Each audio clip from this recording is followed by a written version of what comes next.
don't want him to be worn out. And that was another strategy on Bill Fitch's part to make Moses work on both ends. And Cornbread Maxwell was much more offensive-minded in game number 3. But Moses will be on Parrish to start this game. Well, Parrish hasn't been around very much. He played 14 minutes in game 2 and 13 minutes in game 3 because of foul difficulty. Here is Larry Bird. Chris Ford, who had 17 points in the last game, gets the Celtics started right. Bill, sometimes when you get beat so badly, is it easier to recover than when you lose a close one at the end? Well, a lot of times it is. But what the Rockets have to be careful of, that they don't accept that they're lucky to be here. They have got to be aggressive and say, hey, we got here because we fought our way here. And we beat some good teams to get here, and we're going to beat this team. Unless they have that attitude, when the pressure comes, there may be a tendency to back off a little bit. That old Cinderella story, you start believing maybe the glass shoe doesn't fit, huh? Or the glass slipper. Here is Dunleavy. Rebound, Parrish, Bird, kicked outside, and Robert Reid has it.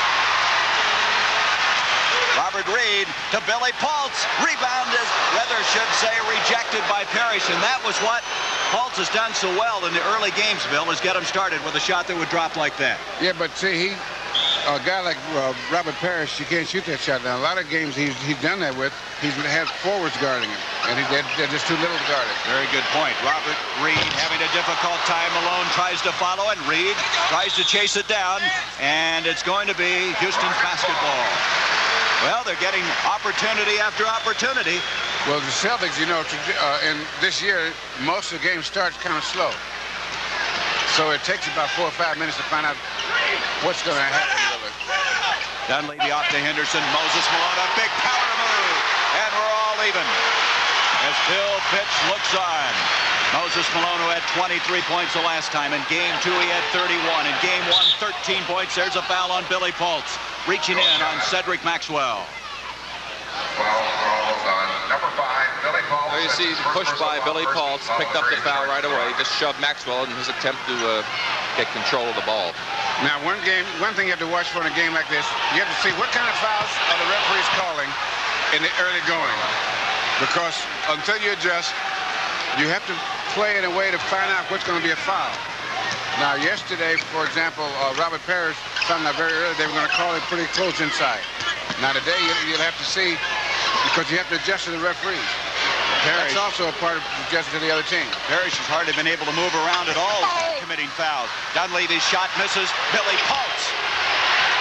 That's what Billy does so well. And it's 4-4. And right now, the Rockets are doing an outstanding job on their offensive boards. That's what's kept them right in this game at being tied. Tiny Archibald, who's been in a shooting slump, Reid. But Bird recovers off to Robert Perry. Ford, follow tips, Reid brings it down, and Houston playing with a lot more aggressiveness in this game than they did yesterday. Reid has said, we will play well today. He has been very convinced that yesterday was to be forgotten about. Here's Moses Malone. Parrish on him, 8 seconds on the shot clock. Reid, he doesn't want to take it. Dunleavy, 3 seconds on the shot clock. Billy Paltz with 2. And the Whopper makes it 6-4 in favor of Houston. And that's what I said they're going to have to do early in the game to get started, is to have him. Archibald that time out of control. That's the first turnover of this game. The Rockets with a 6-4 lead. Houston has been magnificent on the road, winning 8 games, but they've won only 3 at home through the entire playoffs this year. Billy Paltz again. Moses Malone had it for a moment, but Chris Ford comes up with it. Ford, who played very well in the game yesterday. 7 of 13 from the field. Archibald. Well, there's man-ball relationship. Moses Malone ran down the court, looked for his man Parrish, never knew where the basketball was, and Tiny drove right up his back and laid it in the basket. Now, what you call, that's not a fast break, really, but it is. In other words, you rush the ball up and see if there are any open spots in the defense. And if you don't have it, you pull up and start over. A turnover. There were 22 of them yesterday by Houston. Larry Bird in the lane, he walked with the basketball. The interesting thing to me was that in game 2, it was Boston with 22 turnovers. Then Houston reversed it. They had 22 turnovers yesterday. Completely reversals. You got to guess which team's going to show up, huh? And there you see the turnovers that have led to points in this 3 games thus far. Look at that, 64 points the Celtics have scored. Mike Dunleavy. He wanted to pass. Robert Reid. Parrish brings it down. Reid still having a tough time getting the ball to go through the cylinder. Chris Ford. Billy Paultz shoved his way in and comes down with a rebound. Yeah, he sure did. He just pushed Cornbread Maxwell out of the way with his left arm and got that rebound. This game is going to be a lot of contact because it is now what they'll do. What really can give you a hard time, referees, is if they let you push and shove and do whatever you want. Then you go down the clutch, and they don't call them. Foul number 50. Robert Reid on the inbounds committing a personal foul after Dunleavy hit the shot from outside. Robert Reid with a silly foul right there. He made a desperation stab at the basketball. Tiny was smart enough to get his body between Robert and the ball, and anytime that happens, the foul will be called. Reid, who led the team in steals and set a club record this year with 163. That time committing the backcourt foul. Archibald with 2 free throws coming. 8-6. Houston with the lead. Tiny has really been struggling as far as shooting outside is concerned. But this guy still can contribute in so many different ways. He was 11 of 40 at one time from the field. 8-8, 7:44 to go. First period of play. Del Harris looking on.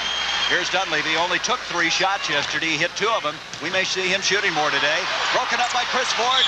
Malone bats it out. The Celtics will have the basketball.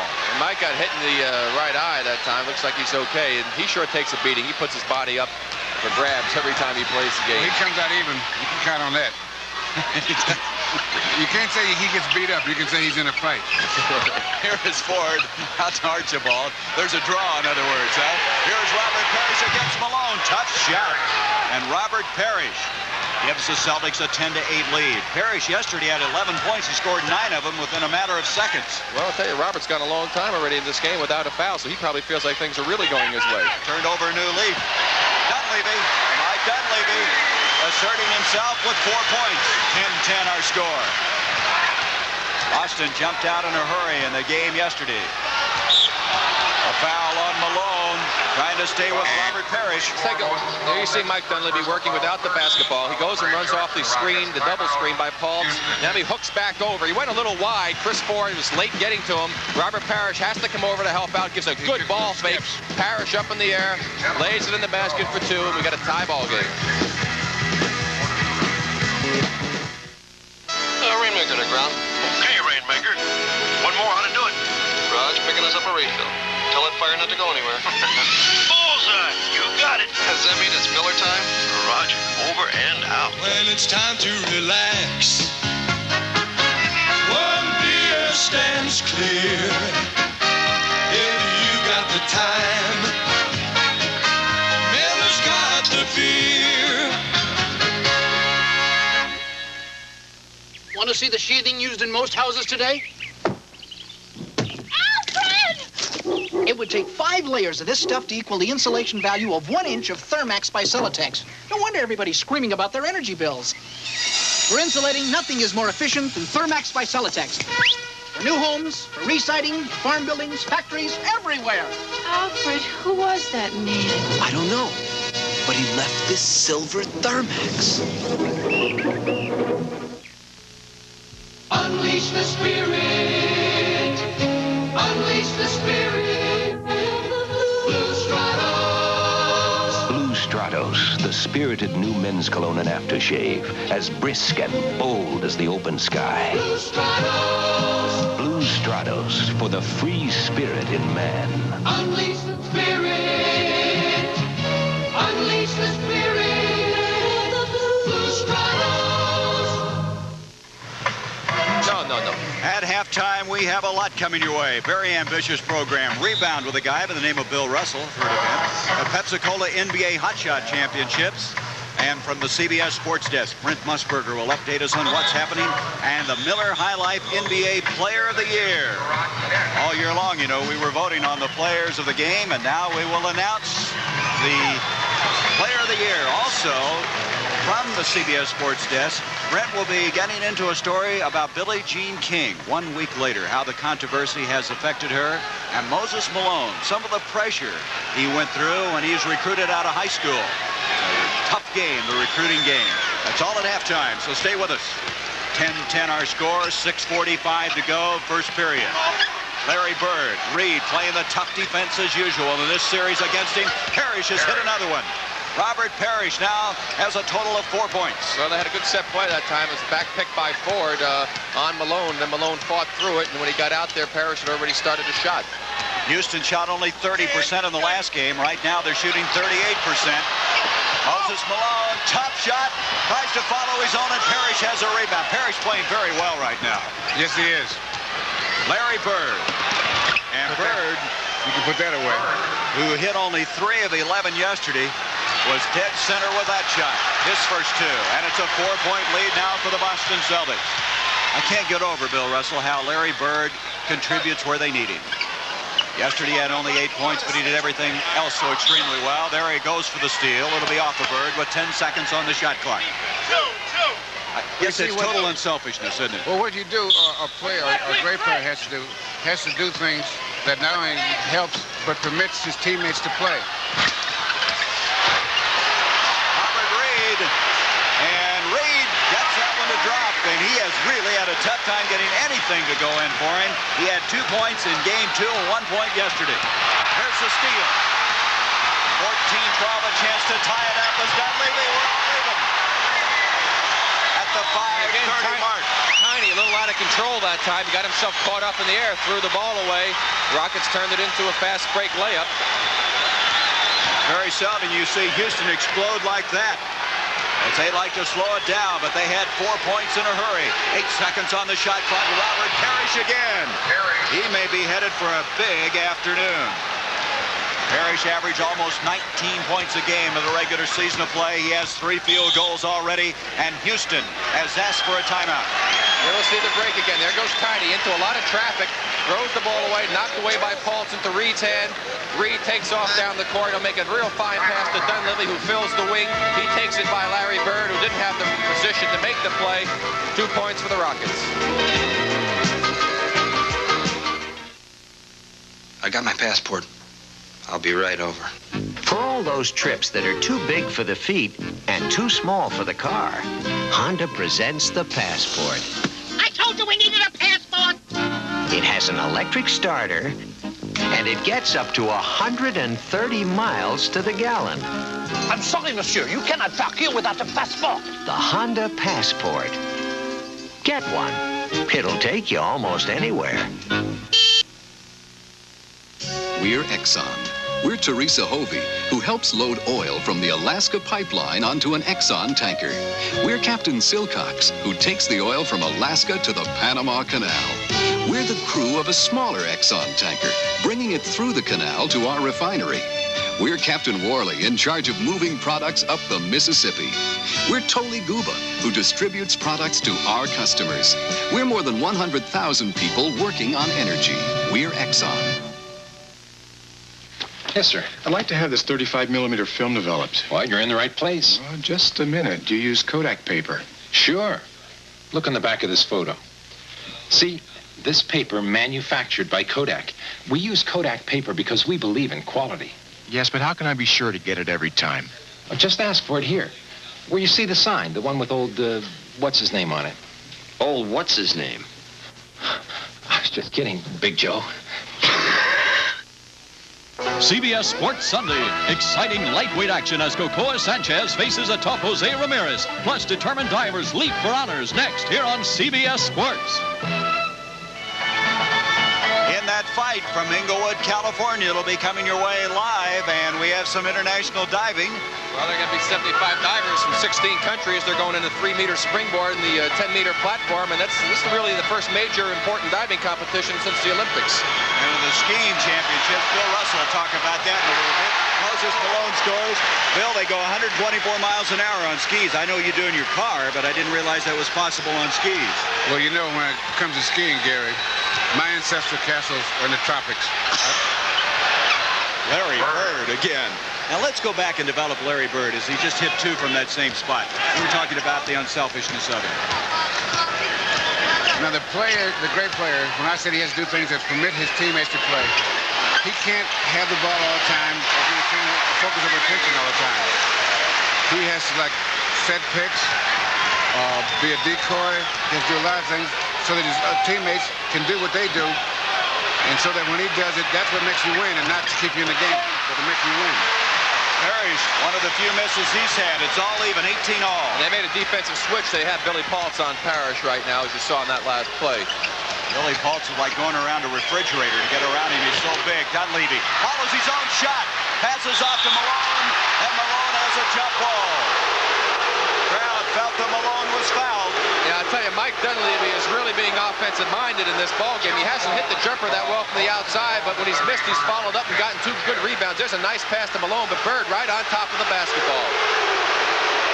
Excellent camera shots that time. As you can see, this is playoff basketball. Bird will go up against Malone at the 3:52 mark. Oh, wait a minute. Darryl Garrettson says, let's get this thing settled down. I'm not going to put this ball up. It's like the face-off in hockey. Off it goes to Cedric Maxwell. The Celtics with a chance to take the lead. Maxwell, who had a very miserable second game, came back strong yesterday with 19. Parrish on Paltz. Look at Paltz. He's playing him tough, isn't he? Rebound by Dunleavy. And now the Rockets with a chance to take the lead. Here is Dunleavy. Mike, who hurt his ankle in that series against Kansas City, says it's all right now. It was sore for a couple of the games. Reid on the drive, and Reid was forced out, and a foul will go on Chris Ford. And one thing, though, the Rocket tempo, and we talked about this so often, is starting to pick up as we watch the defense on Paltz against Parrish. Keeps good position, does not let Parrish make the drive. Parrish goes up for the shot. He's got his arm up. Made him change the shot just a little bit. Just rolls off, as you saw. Tom Henderson now as we go back to the live action. Billy Paltz, no trajectory on the ball, no arch. And he walked with it. Parrish travels. Houston is doing a much better job, Bill, of mixing it up underneath the basket. Yes, well, they have to control the boards. In these games, if they don't control the boards, they're up against it because they've got to get to, that's where they get their inside shots, except for Moses Malone. Billy Paltz looking for Moses, and we're going to have a foul. It's going to be Chris Ford again. Ford trying to stay with Dunleavy, who was cutting to the baseline area, so he's picked up 2 in a hurry. Again, I said about the tempo. The Rockets are playing a little bit quicker. They're advancing the ball up the floor a little bit faster. I just don't know how this is going to work for them because that's not the tempo that they have been winning with. But you get a feeling today about them as opposed to yesterday. Yesterday, they just didn't feed and they had that edge. Today, playing much crisper. Here is Billy Paltz, the hook. 20-18, Houston by 2. Paltz now with 6 points in the game, 8 points by Dunleavy. Malone with 4, Reid with 2. Archibald at the 2:45 mark, setting it up for Boston. The Celtics trying to win their 14th flag. And Billy Paltz has committed the foul on Parrish. There's Red Auerbach, 30 years in the organization, involved in those 13 world championships. He looks very calm and composed over there. Yeah, he's fighting to keep from going to sleep. He could have lighted that cigar yesterday, though, in an early stage of the game. But today, you have the feeling it could be quite different. Here's Larry Bird. Reid on him. Nice move by Bird.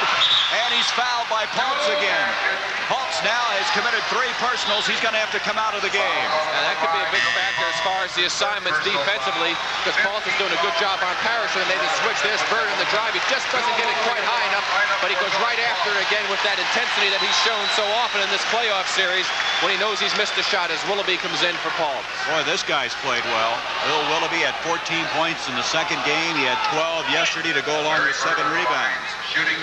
He was one of the bright spots as far as the Rockets were concerned in yesterday's loss. Here is Bird. Look at the free throw percentage in the playoffs for this guy.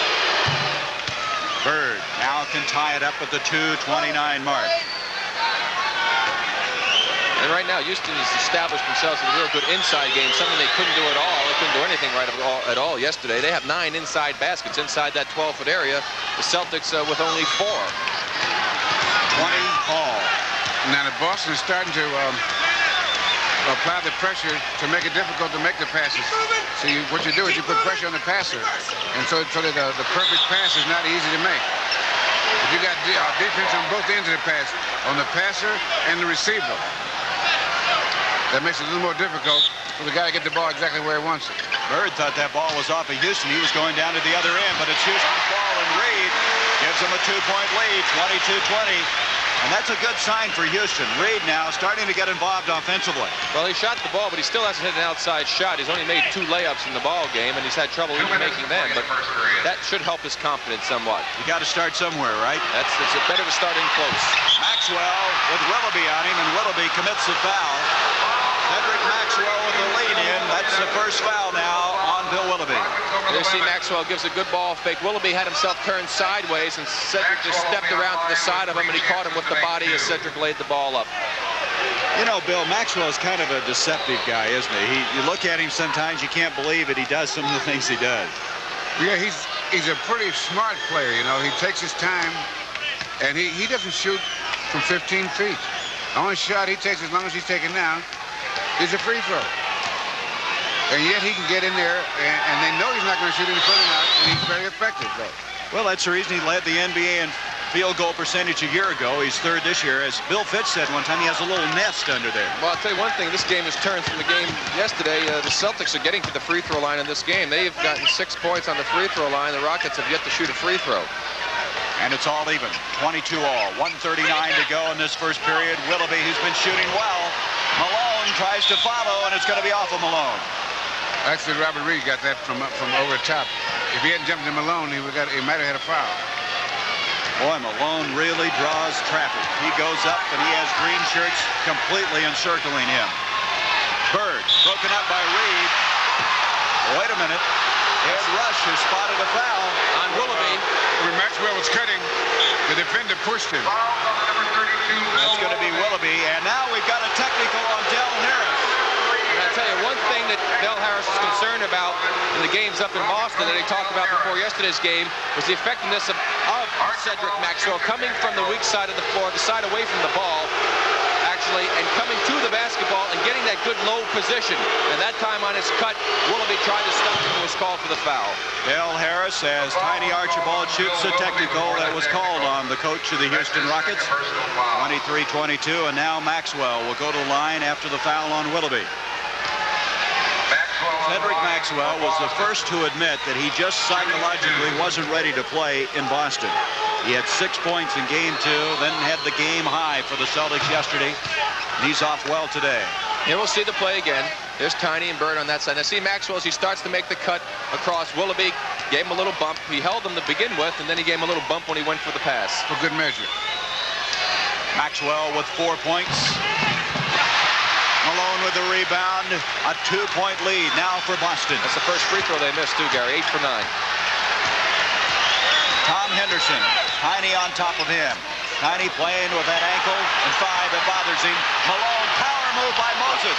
Reid had it batted away by his own teammate Willoughby that time. Archibald, Reid reaches in and bats it to Dunleavy. Here goes Willoughby at the other end. And this place has exploded as it's all even again, 24-all. Shows you the quickness of Robert Reid to be able to catch Tiny Archibald. He made one heck of a play there to save what probably would have been a short 2. Maxwell leaning in on Willoughby, and Maxwell is really giving Willoughby a test. That's 7 points for Cedric. Said, watch this. 26-24, Boston by 2 as we approach 30 seconds left in this first period of play. Henderson off to Dunleavy against Ford. And Mike really putting on an excellent show in this first half. He has 10 points already. And traveling on Boston, the Celtics now have committed their 5th turnover of the game. Look at this crowd. Are they excited? 8th consecutive sellout. The franchise has gone over 500,000 in attendance this year, which is a record for the Houston Rockets. There's your time left. 26-all. Henderson off a Reid, and that'll be backcourt. So Boston will get the ball with 8 seconds. Robert Reid could not hang on. Turnover. Number 4 against Houston. Bird directing everything. Now looking for help. Gives it to Parrish. Bird to Archibald. Back to Larry Bird. Parrish. And that's the way it'll end. All equal after 12 minutes. There's that last steal that we talked about. Look at how quick Robert Reid is. He knocked the ball away. Dunleavy right to the exact proper spot. Throws the baseball pass down to Willoughby, and Willoughby will take it on home. No doubt about this one. And we've got a tie ball game at the end of one. Sorry. No experience, no job. But where do I get the experience? Army, Navy, Air Force, Marines. We don't ask for experience. We give it. You won't read it in a book. You live it. Pick a service, pick a challenge. Set yourself apart. Army, Navy, Air Force, Marines. What a great place. It's a great place to start.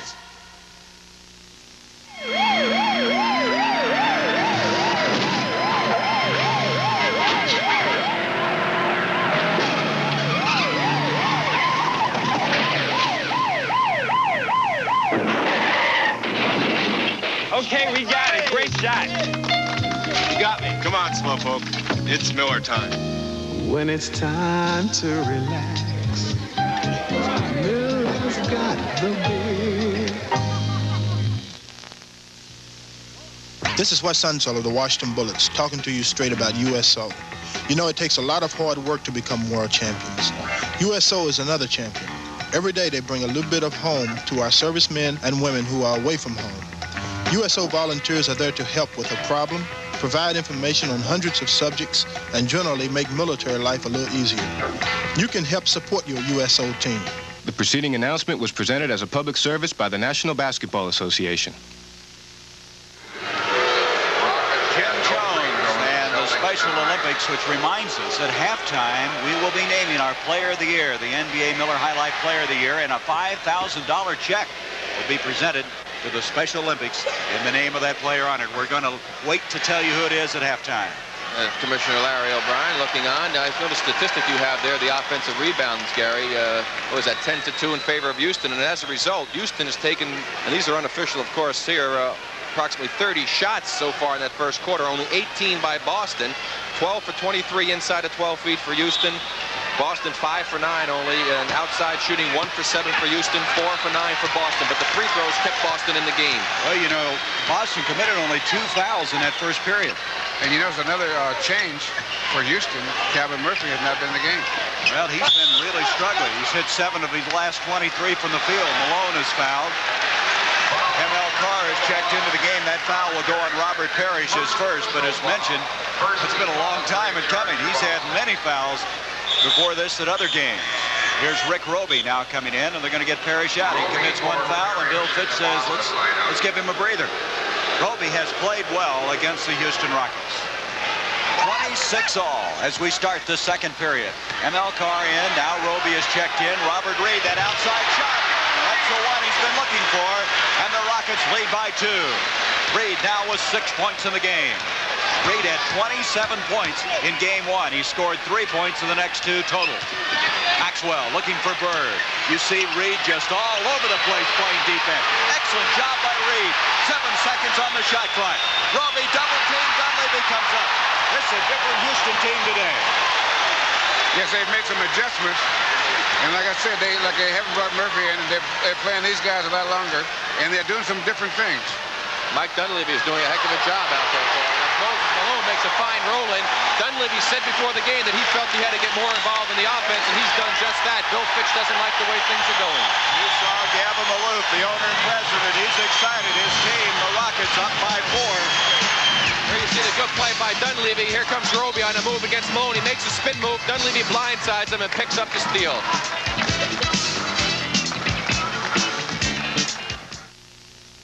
Introducing Right Guard Antiperspirant Solid. A man needs all the protection he can get. So Right Guard Solid gives him a new male effectiveness formula with solid wetness protection and 24 solid hours of odor protection. New Right Guard Solid, the first solid protection for a man from Right Guard. 1, 2, 3, 4, 5. Trouble spots like these are what separate Gillette Atra from all ordinary razors. The reason? The Atra pivot. It keeps the blades at a perfect shaving angle, giving you a better shave than any razor that can't pivot. 1, 2, 3, 4, 5. How many more reasons do you need? Gillette Atra, the pivot makes it better. Gillette, when it comes to shaving, we give you the edge. Xerox introduces the XL10 imaging process. It actually gives you offset quality copies. Blacker blacks, whiter whites, and sharper details than you've ever seen before. Well, brothers, what do you think? Amazing. Look at those fine lines. Just like the one I did myself. The XL10 imaging process gives you copies which these experts agree are absolutely faithful. Linda Carter's Celebration. A sensational new Linda Carter special. Monday night at 8, 7 Central and Mountain. Well, you saw that commercial a while ago, and there's the man, Father Dominic. Oh, Brother Dominic, I think it's kind of like a good luck charm. He talked to the players before the game. I guess in one game he had helped them, or said a little prayer, gave that little sign that he does in the commercial, and got them back from 19 down. Well, they've got everything going for them right now. 4-point lead for the Houston Rockets. Take all the help you can get sometime. Can't we all? Here is Archibald. Oh, now that's a shot that hasn't been going for Tiny. Well, He has 7 points. That's because he had the big guy on him. That always makes you put the right arch on. Get rain with that shot, huh? 30, 28, 10, 37 to go until halftime. And stay with us. We have a very, very interesting halftime coming your way. Here's Willoughby. Willoughby against Bird. He had to do a 360. Off it comes to ML Carr. They leave Carr open, and he passes to Maxwell. That was a super play. ML made a fake to look like he was going to Maxwell, went up for the jumper, froze the defensive man. Maxwell continued his cut to the basket, and he kept his eye on him all the way, hit him with the pass of the layup. Nice play. Maxwell now with 9 points. It's all even again. 30 all. Malone. Off balance, and we have a foul. Roby was over his back, as was Maxwell. It's going to be Roby with the foul. You see Roby battling Malone, a good pass away from the defensive man. Maxwell comes over to help out. Malone's forced to take a very tough shot, but he battles to keep it alive. He's got the inside position. Hey, from that replay, I don't know where the foul came. Willoughby, the power move. And the Rockets by 2, 32-30. Less than 10 minutes to go in this first half. Willoughby with 4 points. Willoughby just playing with more and more confidence. Archibald found an opening. You don't have to have confidence. He'd been a great running back, wouldn't he? He'd find those open holes in the line. No, they hit him a couple of times, and he'd think about that. 32 all. At halftime, Moses Malone will have a very interesting inside look as Brent Musburger looks back the years as he came out of high school to recruiting the University of Maryland. Here is Dunleavy. Out to Willoughby. 4 seconds on the shot clock. Reid tries to keep it. He and Maxwell. Maxwell saves it in as both of them go into the stands. Excellent play by Cedric Maxwell. Roby, he walked to the ball. Roby traveled in his haste to get to the basket. Boy, is this playoff basketball. Look at the battle inside for position. Here comes Roby fighting around Malone. Look at Malone bang into him. Roby hangs with toughness position. Now see what happens. The shot comes up. Now Moses, he has inside position when this shot comes up. And that's why he gets a lot of offensive rebounds, because he has good position to begin with. Did you see Reid and Maxwell after they went into the front row? They came roaring out. Now watch this. Here's Maxwell, the good send. They went right on and crashed into the stands. When Maxwell got up to try and get out, Reid grabbed him because he was still down and held on to him so that he couldn't get out. They looked like they were shot out of a cannon when they came out of the crowd as they returned to the other end of the floor. That last foul going on Rick Roby, his second. 32 all. Malone. Moses Malone. You talk about determination. The 6'10 center now has 8 points. 34-32. Tiny Archibald trying to shake Henderson. Malone jumps out on him, so they have a mismatch as they have Henderson on Roby. Batted away, and it'll be Houston's basketball. Well, the Celtics did the right thing that time, Gary. They took advantage of the mismatch, Bill, and the Roby just couldn't hold on to the ball. And what you normally do when you get little guys is you make a front turn, because he has to give you room to turn around, and then you keep the ball high so he can't knock it away. Willoughby to Malone. They're looking to the big guy. Carr tries to draw the foul. He doesn't, and a foul on Larry Bird. Roby, they're going to call it on Roby. We'll see Malone. He's got the good position. Here comes Carr over to help out. Moses bangs into him. No foul call. Roby going over the back right there. Call for the foul. That's 3 on Roby. He will leave. Parrish comes back in. Malone is wearing out the Celtic situation as far as fouls on centers are concerned. Willoughby. Rebound by Robert Parrish. 34-32. The Celtics down by 2. And now Carr. Maxwell. Cedric batted out. It'll be Boston's basketball. Maxwell thought he was fouled on the play. So did the whole Celtic bench. He got hit on that one. Not subtly either, huh? Boy, it's been physical. Archibald, Reid on him. Into Parrish. Parrish against Malone. Rebound Maxwell again. Cedric Maxwell now in double figures with 11 points. One thing, though, you have to give this Rocket team credit for the way they have bounced back, and they really are trying to come out here and redeem themselves after yesterday's horrible performance, and you have to admire them coming out and playing with this kind of intensity. 71 points. They tied a championship final playoff record, a dubious distinction. Today they're playing with much better intensity. Malone that time couldn't get it to go. Maxwell on the move. Up to Larry Bird. Back to Maxwell. Dunleavy. Maxwell was over the end line, I believe. Nope. Dunleavy hit the ball and hit the end line, so they'll get it back. I tell you, Moses took a beating down the other, and that kind of made up for the one on Maxwell. Here you see Moses get the pass inside, loses the ball, then he picks it up. There's a little body bump. Parrish just kind of laid his body into him, had contact all the way with him, but no foul, so that makes up for the one down the other end. Parrish with a left-hand hook, and he's fouled. Well, Bill, you said you got to figure out what the officials are going to do. I would say they're going to let him play today. Yes, it's a contact game today. I mean, real contact. That's his second personal foul. Now we'll see the play by Robert Parrish. This Moses gets him with the body as Parrish goes for the left-hand hook shot. Second foul on Moses. First on the Rockets. The Celtics have 4, so the foul situation's kind of reversed with the Celtics going in for the penalty on the next one. 2 free throws coming for Maxwell, or I should say Robert Parrish. Malone with that foul has committed his second. So Pulse with 3, Malone 2, Willoughby 2, Ford 2, and Roby 3. Willoughby off to Malone. 7:16 to go until half. Again at halftime. Be sure and stay with us. Bill Russell will look back into the past, his days with the Boston Celtics. Boy, he'd like to have that one back. Yeah, I'm sure he probably would have dunked it if he had to do it over again. Here's Robert Reid. A 1-point lead for the Celtics. 35-34. Cannot begin to believe Tom the Henderson difference. just did a very important thing for Houston. They were starting to get in a running game with Boston. He held the ball up. Said, okay, let's set it up and let's get inside. Let's do what we want to do. Dunleavy with a good fake. And he comes up with the ball. To Willoughby, blocked by Robert Parrish. Look at Parrish hustle down to the other end. Maxwell up to Bird. And we have a traveling call on the Boston Celtics.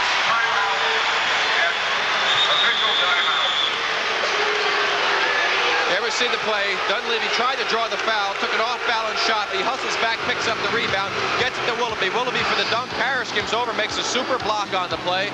With 6:30 to go here in the second period, it's the Celtics by 1.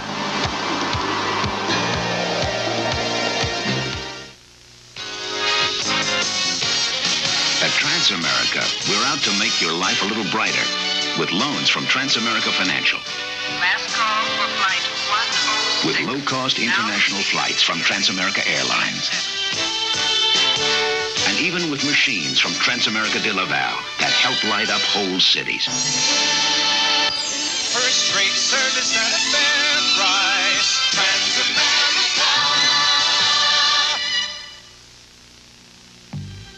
This is a test track and a test of a remarkable machine. It uses a fuel-efficient Honda 4-stroke engine and automatic decompression for easy starts. It has a unique oil pump that improves lubrication and many other advanced features. The Honda Rotary Mower. Think of it, a lawnmower engineered by Honda.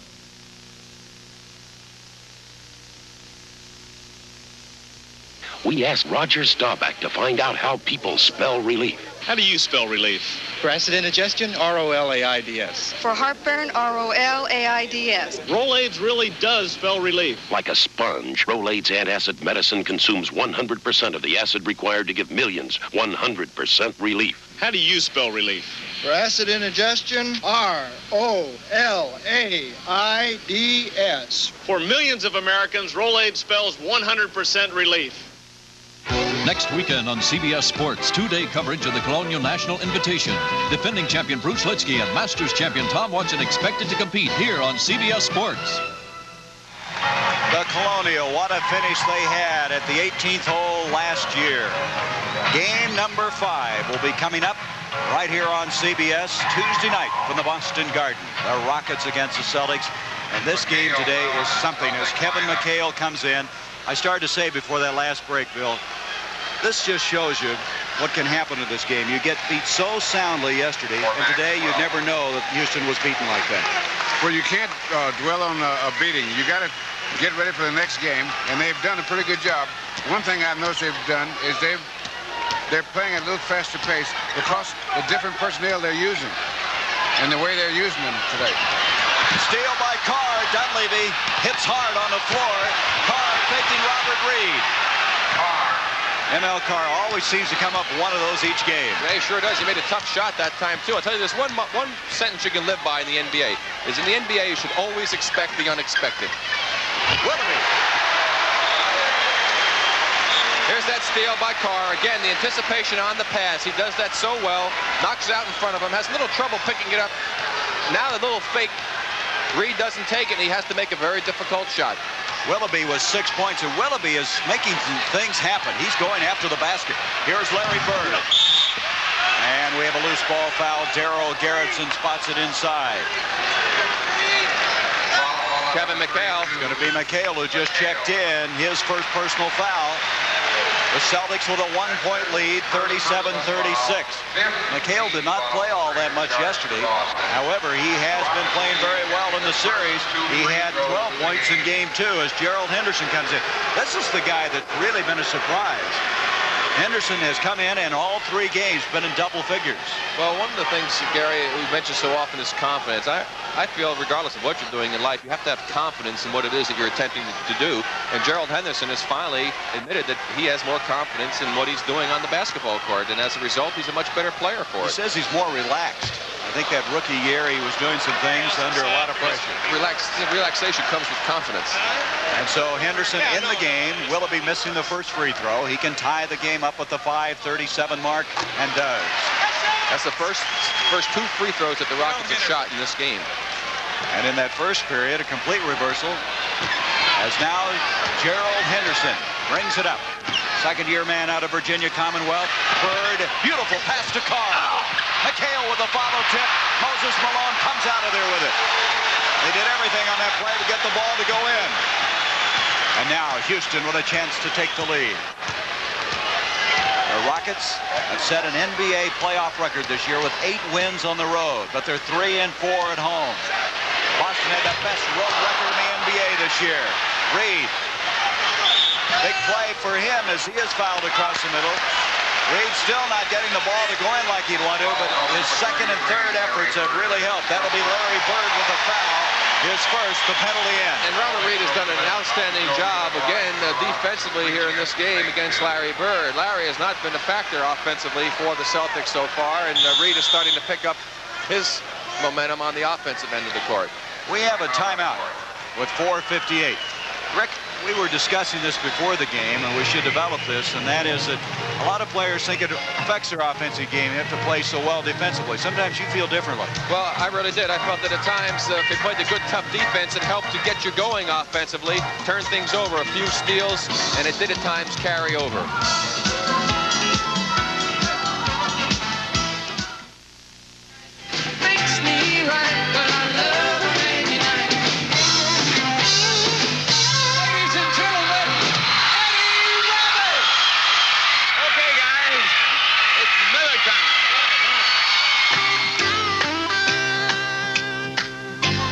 Time to relax.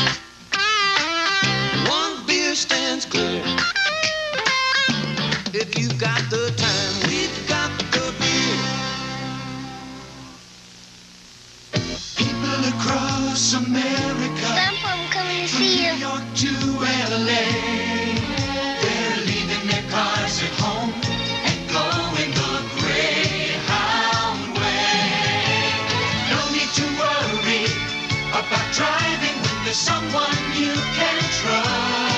next trip, leave your car at home and your troubles behind. Go Greyhound and leave the driving to us.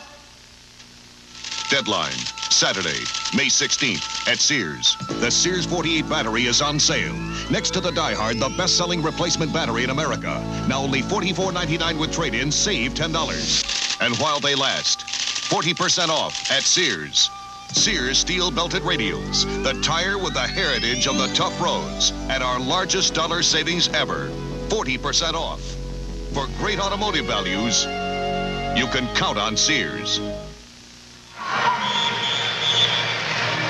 With 4:58 left in our first half, we want to look ahead to our halftime. Bill Russell, a look back his outstanding career, the Pepsi-Cola NBA Hot Shot Championships. I'd say there's a real duel between two young kids, Joe Reno and Mickey Schulke. You won't believe how well they shoot the ball. Brent Musburger on the CBS Sports Desk. One of the highlights will be a look at the recruiting that evolved around Moses Malone when he came out of Petersburg, Virginia in the high school, and also the NBA Miller High Life Player of the Year. We're not even going to give you a hint on who that is. One thing I have to add on to that saying about playing the tough defense, taking a little bit away, I think the only time it will is if you have to play extended minutes. If you have to play 40 minutes or more and you're doing that and rebounding and going offensively, you start to get a little tired, and then your offense will suffer, because if you're a little tired, your shot goes because you're not fluid. Robert Reid, he'll have another one because of the penalty. 38-37. Houston by 1. Robert Reid now with 7 points. Yeah. And the penalty pays off this time. 2-point lead for Houston. Inside, 5 left as you look at Cedric Maxwell and Bill Fitch. Also on the bench right now is Billy Paltz. Robert Parrish. Malone was over his back as he wheeled into that hook. Now, it's something we may not have noticed. Now, Malone has 3 fouls. And that could really create a problem for Houston if he gets picks up another foul, and they got almost 5 minutes to go this first half. He hasn't been in foul trouble in this whole series, and I'm trying to recall the entire playoffs. It might have been one game. Very rarely does Moses get into foul trouble, and that seems to be the case with a great many centers who have played this game. Bill, you never were in much foul trouble. I don't think Wilt ever fouled out of a game. Parrish gets 1 of 2. What are you grinning about? I'm just having a good time. A 1-point lead for Houston. Henderson against Henderson. And Malone tried to follow. It's going to be off of the Celtics. You know why he missed that? He wasn't sure what was going to be in the cylinder. And you had to wait that last minute and then just wait until it comes off to make sure it's off and then touch it. And that's a very delicate thing there. Because you say, how can a guy miss from that close? Henderson will inbounds it. They have a fresh 24 seconds on the shot clock. There's Reid. Reid was working with his shot before the game. Thrown away. Now, those are the kind of turnovers. Those are the kind of turnovers that Bill Fitch doesn't like. You can see him looking down the court. You don't make a pass like that with 1 man and 3 defenders back with him. Those are the type of turnovers that really hurt the Celtics in game number 2. That already is 11 turnovers against Boston. So they're ahead of what they did yesterday when they had only 10. Reid again. Willoughby skies up. Broken up. Parrish has it. Off to Carr. Henderson, 3-on-2 fast break. Kevin McHale. And a great play. Pass. Yes, sir. Super pass. Pass by ML Carr. Led it up to the basket, and McHale took it in the air and laid it in without ever coming down. Nice play. First 2 points for McHale. The Rocket lead to 1. Henderson with Gerald Henderson all over him. Boy, are they quick, both of them. Carr, great effort by ML, and somebody paid for that. They better check that guy. ML Carr right on top of him. We'll take a look at that fast break basket now. Look at ML. Gets up. Nice lob right over Dunleavy. Kale lays it in. Beautiful play. Back to the live action. Moses Malone off to Gerald Henderson. The Celtics can take the lead. And he walked to the ball. Let's go back to that last play on ML Carr. ML knocks the ball away. Now he goes for the save. Makes a valiant effort. Couldn't quite get control of it and just tramples and crushes one of the photographers on courtside. Boy, I tell you, it could have been worse if he hadn't had that table to keep from falling all of his weight upon him. Then he would have fell on the photographer full. Dunleavy. What a job Dunleavy is doing. This is his best game of the playoffs. 12 points. 43-40. Houston. Henderson. ML Carr. Carr is open, and he takes advantage of it. A 1-point lead again for the Rockets. 3:10 remaining in the first half. That's what's good about penetration. You always can get that good 12, 14-foot shot if you penetrate and your teammates go to the open spot. And again, the foul situation now working in favor of the Rockets. Henderson will go to the free throw line. Still only 2 fouls on the Rockets, and that's what the Celtics had done in the first period. And you can see Fish doesn't like the situation. Houston has already shot 5 free throws in this period. Boston has got to the line 4 times himself, however. Boston in that first period only 2 fouls. This man already has 8 assists. 43-42. That was something that Houston didn't have. In fact, I remember the first half yesterday, they had 5 assists the entire first 24 minutes. 44-42. Dale Harris has to be pleased the way his team has gotten off the floor after that drubbing yesterday, and they're right back in the thick of it today. 45-42. 3 minutes. First half. Stay with us. I think you're really going to enjoy this halftime. Here's Henderson off to M.L. Carr. Parrish and Moses Malone bumping. Remember now, Malone playing with 3 personals, and Parrish takes advantage of it. And that's a smart move. Take him to the basket, make him play some defense. He's got 3 fouls, and he knows that he doesn't want to pick that 4th one up. And when you go to the basket, you have a better chance of getting an easy basket because the defensive man is going to lay back just a little bit. Robert Parrish in double figures now with 10 points. Houston by 1. Willoughby away from Larry Bird. Off to Malone. Look at that shot.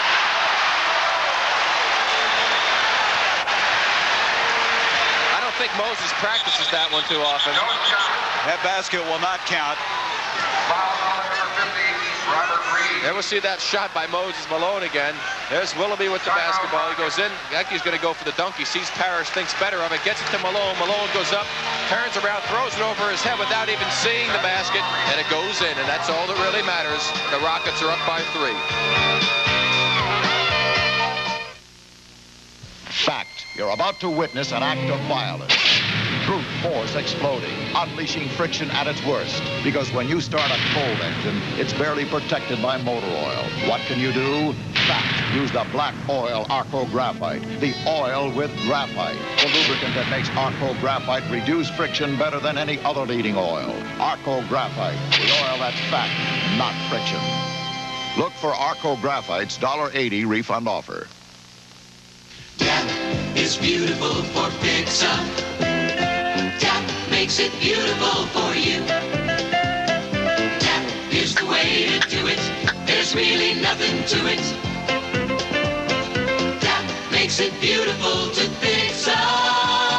Tap. More and more people who don't know anything about home fix-up are finding all they gotta know is Tap makes it beautiful to fix up. Tap. Here's 2 good friends. Tonight is kind of Earthlings! One solo and he's ready for the space program. I'll say something. I'm gonna set this thing down in about 10 minutes, and I expect a terrific reception. How about us and a case of Lowenbrow? Perfect. When you want the taste of a truly great American beer, tonight, let it be Lowenbrow. Must have been great up there. Oh, I don't know. It's pretty great down here.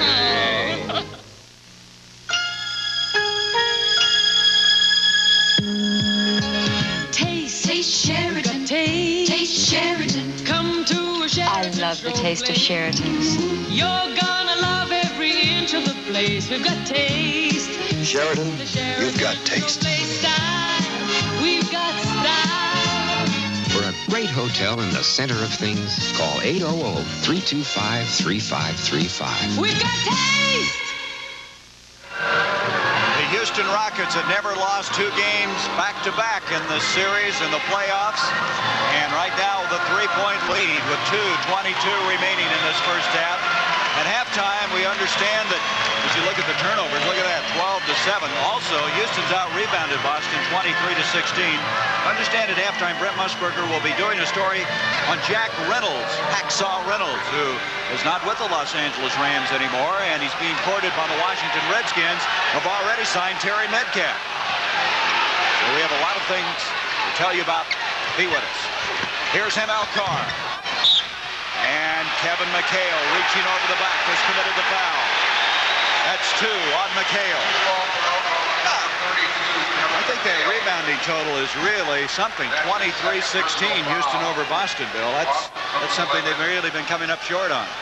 Well, that's what they have had to do. They've had to hit the offensive board, but they play well when they can get 2 or 3 shots and get the other team in foul trouble. And that's the way they do it, is pounding the offensive board. And they got 2 outstanding leapers in Reid and Willoughby, and a great rebounder in Moses Malone. So if those guys are working the boards pretty good, going for the rebounds, then they should get the other team in foul trouble, and they should out-rebound them. Willoughby hits 1 of 2. He has 8 points. 48-44. Biggest lead we've had in the game. 4 points. Both teams have led by that many. Here is Parrish. Out to M.L. Carr. 12 seconds on the shot clock. Look at the double team. Dunleavy really getting him a difficult time, but Carr shakes loose. And that's what happened. Mike Dunleavy left his man, and it was M.L. Carr, his man, who scored the basket. And Willoughby didn't come over to pick up Carr. He should have left his man, who was the forward on the other side of the court, but he was late getting there. Parrish very alert, spotting that. 48-46. Malone in deep, and I mean deep, but he doesn't get the shot. Willoughby to follow, and Willoughby can't. Here's Robert Reid. You can see why they're out rebounding the Boston Celtics. Dunleavy intended for Malone. Larry Bird broke it up. A good defensive play by Bird, because he knew that they were forced to pass off because Robert Parrish was in it. The Dunleavy wasn't going to take that shot. You can see how much more intense this Houston team is than yesterday. Minute 19 to go in the first half. Reid, as Bird comes away with a rebound. Houston has 17 offensive rebounds, 6 for the Boston Celtics. And they're doing it with only 1 substitute change so far in this game. As McHale hits that jumper, they've only made 1 move. Willoughby in for Paulks. These fellas might be getting a little tired at this stage. When you play back-to-back in particular. They haven't had a lot of time to recoup from yesterday. Can't get tired today. 48 all. Less than a minute to go. First half. Reid with McHale on him. And McHale has committed another foul. And there, the brass of CBS. The man in the middle, Van Gordon Sutter, the president of CBS. Jim Harrington, the vice president on the right, and Herb Gross on the left. They're here to check up on you, Bill Russell. Well, they're in deep trouble. Those guys are in deep trouble. I wonder who's in trouble, you or them? Rick, you're awful quiet over there. Now, wait a minute, Rick. Rick, what is he giving you? What's he giving you, Rick? Huh?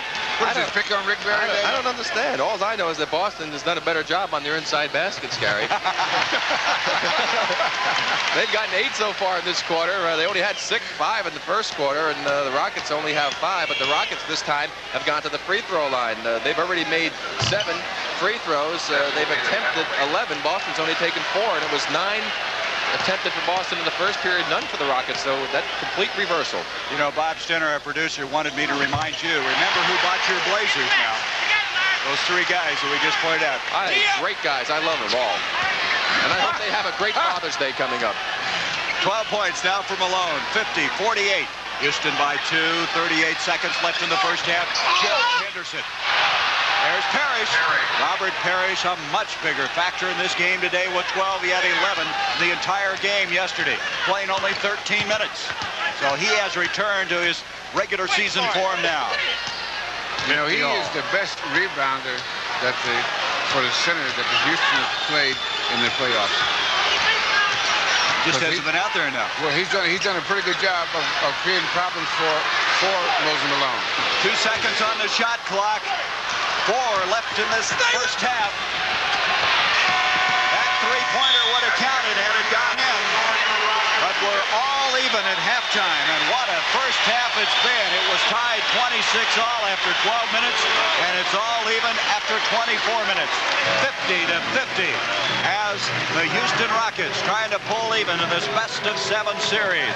Stay with us now for halftime. This will have Bill Russell coming along, the Pepsi Hot Shots, Brent Musburger, a feature on Moses Malone, and our NBA Miller High Life Player of the Year. Bill Russell has been selected as the all-time greatest player in the history of the National Basketball Association. Let's go back now and recapture some of his excitement. Old Spice presents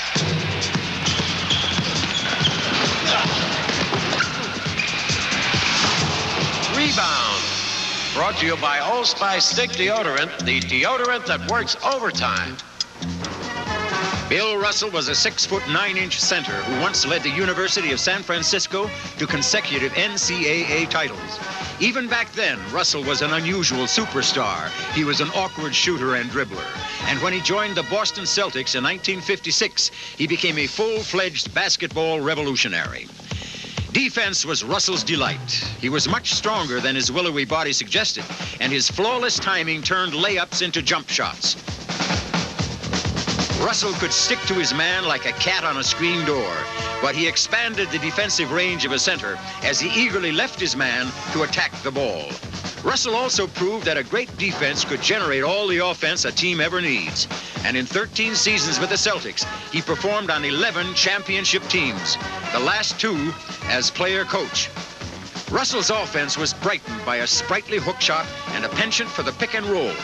He was the league's most valuable player 5 times, and he led the NBA for 4 seasons in rebounding, with a single-game high of 51 in 1960. Bill Russell, named by the basketball writers as the greatest player in the history of the NBA. Ed's been working overtime practicing his serve. He needs a deodorant that works overtime. My boss is working overtime on a big presentation. He needs the deodorant that works overtime. Only Old Spice Stick Deodorant gives you both 24-hour protection from odor, plus that famous Old Spice scent. My son's been working overtime practicing his saves. Good thing my Old Spice Stick works overtime, too. Old Spice Stick, the deodorant that works overtime. 50 all our score. Hey, Bill, I enjoyed seeing some of that footage. Kind of bring back some memories? Yeah, that ancient filmmaking. That. Well, you look pretty good for a guy that played that long ago. Yeah, well, you know, it was a. I felt kind of funny. It's like, who is that guy? Who was that number 6? Just the greatest player in the history of the game. You know, the last 4 years, I've had the opportunity to cover the Pepsi-Cola NBA Hot Shot competition, and I don't know about you, Bill, but the more I watch these youngsters play, I just can't get over how good they are. And today, we're going to have the national championships. Let's join them now and watch. Welcome to the 5th annual Pepsi-Cola NBA Hot Shot National Championships. Within a 1-minute time period, Hot Shot involves shooting baskets from 5 hot spots, marked on half of a basketball court. The competition tests the youngsters' speed, shooting, dribbling, and rebounding ability. This shot from 24 feet is good for 5 points. And then, right of the lane from 21 feet is worth 4 points. This shot, 15 feet left of the lane, registers 3 points. Left baseline, 15 feet from the hoop, 3 points. On the other baseline, 12 feet from the basket, good for 2 points. Each contestant may take 2 layups worth 2 points each. A bonus of 3 points is awarded for attempting shots from all 5 hot spots. This is Kelly Cole from Milwaukee, Oregon, the girls' 9 to 12-year-old division, and she has already won the competition. She's a 7th grader, and she plays guard on the school's basketball team, and Kelly Cole is our girls' 9 to 12 Hot Shot National Champion. Phil Harwell from Brush Prairie, Washington. We asked him what it would mean to win. Oh, man, if I win, hey, that's just my dream come true. I always wanted to do this. Ever since I've been in Hot Shot, I always wanted to make the Nationals. In the first year, well, I guess I could have practiced a little more. In the second year, I came back, and I went to the Western Conference, and I lost. Now, this year, I'm fighting strong, and I hope to win. He needs 10 points to win, and now has cut it down to 109-117. Phil, a 7th grader from Brush Prairie, Washington. And now with this next shot, he can win it, the 3-pointer, and he has. Phil Harwell, whose favorite basketball player is Magic Johnson. And now 6 in a row. Phil Harwell is our boys' 9 to 12 Hot Shot National Champion. This is Diane McGraw from Archibald, Pennsylvania, representing the Philadelphia 76ers. She's already won. She had to beat 80 coming into the competition. She's an A student, and Diane's brother, John McGraw, was last year's boys' 16 to 18-year-old champion. Her favorite basketball player, Dr. J, and Diane McGraw is our girls' 13 to 15 Hot Shot National Champion. She's hit 5 in a row. This is Mickey Schulke from Bothell, Washington, representing the Seattle Supersonics. After 2 rounds, he had 80 points. He now has 104 as we pick up the competition with 20 seconds to go. He holds a Hot Shot national record at a national competition with 140 points. He was a runner-up to Joe Reno in 1979. The national champ beating Reno in 1980 and competing against him again in the Hot Shot Finals. Schulke now with 119 points. And that's what Joe Reno has to beat. Joe Reno from Archibald, Pennsylvania. And look at this, find a 5-pointer. And that gets him off in very good fashion. As you can see, when we joined the competition, you need 41 points to win. He has his work cut out for him. This is the third consecutive year that Joe has opposed Mickey Schulke in the National Hot Shot Championships. As we said, he won in '79, while Mickey won in 1980. He really has a long ways to go. That's 5 in a row now for Joe Reno. But look at the time. He's really going to have to hustle in order to catch Mickey Schulke. That is 8 in a row. Now he has the 2-point layup. Down 9 points. 10 in a row. He may do it yet. Uh-oh, that's going to hurt him. The 2-pointer, he's going to have to hurry now. He's going to have to really hurry.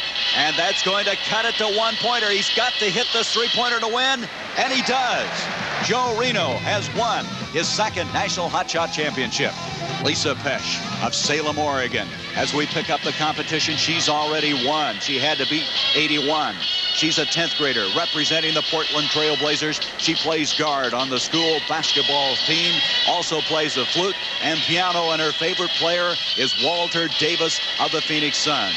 Lisa Pesch is our girls 16-18 Hot Shot champion. Brent Stellick from Portland, Oregon, of the boys 16 to 18-year-old division. He comes in already tied. This would win it for him. He still hasn't won it. Brent Stellick must get one, and now he has won the competition representing the Portland Trail Blazers. He plays guard on the school's basketball team, averaging 11 points a game. His favorite basketball player is Billy Ray Bates. Brent Stellick is our 16 to 18-year-old boys Hot Shot national champion. And that concludes this year's Pepsi-Cola NBA Hot Shot National Championships. Alongside our winners, the Hot Shot National Director, the Big O, Oscar Robertson. How about that duel between Schulke and Reno? Sandy Grossman, our director, responsible for all those pictures and getting it all edited down, and just wish the very best to all those young kids as another national championship has been completed. We're going to be going to New York and join Brent Musburger in just a moment at the CBS Sports Desk, and he has all kinds of things coming your way. The Jack Reynolds story, will he be with the Washington Redskins, Billie Jean King, the Moses Malone recruiting story, as we're all tied here, 50-all. Sports Sunday will continue after this word from your local station.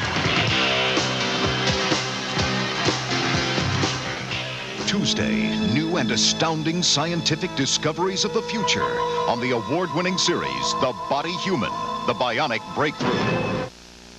This is CBS.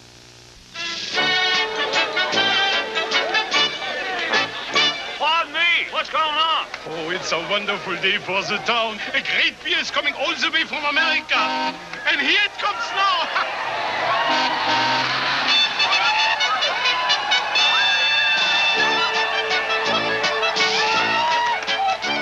Sakes, Wilbur, all that fuss over straws. Don't surprise me, no. I started Wendy's with one restaurant and a philosophy. Give people a hamburger fixed the way they want it, and don't make them wait for it. Given that, why would anyone go anyplace else? Ain't no reason. Like that, Mr. Smooth here gets his without onions. Give me a single Wendy's hamburger with ketchup, pickle, and lettuce.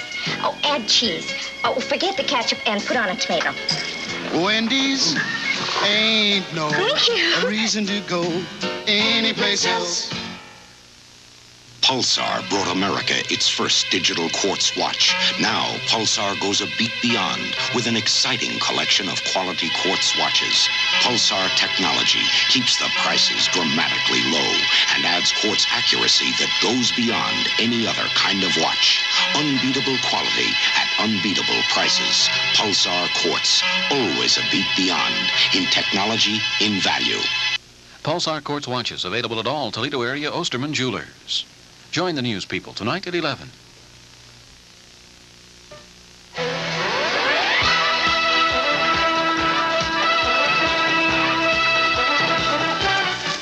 Welcome back to the Sports Desk in New York. And in Tokyo, Billie Jean King and Andrea Jaeger were eliminated in the first round of the Bridgestone Doubles Championships. Afterwards, Billie Jean told a reporter for Stars and Stripes newspaper that this may be her last year as a tournament tennis player. Coming up later today on CBS Sports Sunday, we'll take a closer look at the commercial fallout after her public admission of a lesbian relationship with her hairdresser.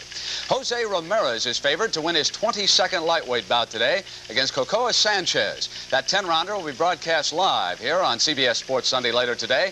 Ramirez is the Mexican lightweight champion. He is ranked 4th by the WBC. He is the second best left-hander to come out of that part of Mexico recently. His neighbor is a fellow by the name of Fernando Valenzuela. In the National Football League, the Washington Redskins are the latest team to express interest in Jack Reynolds, the ousted middle linebacker of the Los Angeles Rams. Reynolds and the Rams were $10,000 apart when he was abruptly cut last week. The San Francisco 49ers and the San Diego Chargers also are interested. Prior to Prince Charles, the most sought-after man in the world may have been a basketball player, a very tall basketball player. Let's turn the clock back now to the mid-70s.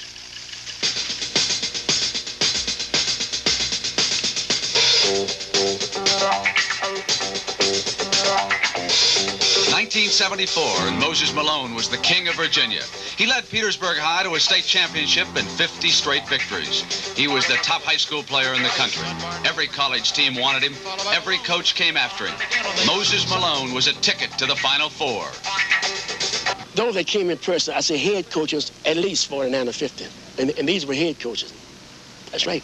The town became a shopping center. Moses was the merchandise, and everybody had something to sell. Everywhere you went, the town just went Moses Malone crazy. There were rumors around every day that Oral Roberts was in town and he was praying for Moses' mother. That wasn't a recruiting violation, but not everyone played by the rules. There were rumors that Moses was offered cash, houses, girls, racehorses, rumors that Moses doesn't deny.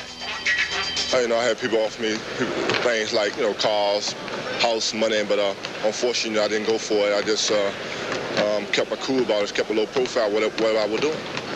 John Wisnett was the coach who got the closest to Moses. Wisnett spent 3 months in Petersburg selling Moses on the virtues of the University of New Mexico, and he claims that Moses wanted something. One of the major factors to him was to get a car. So I came back here and with the help of my athletic director and my financial aids director figured out a legal way that Moses could buy an automobile. Well, yes, I had them type offers.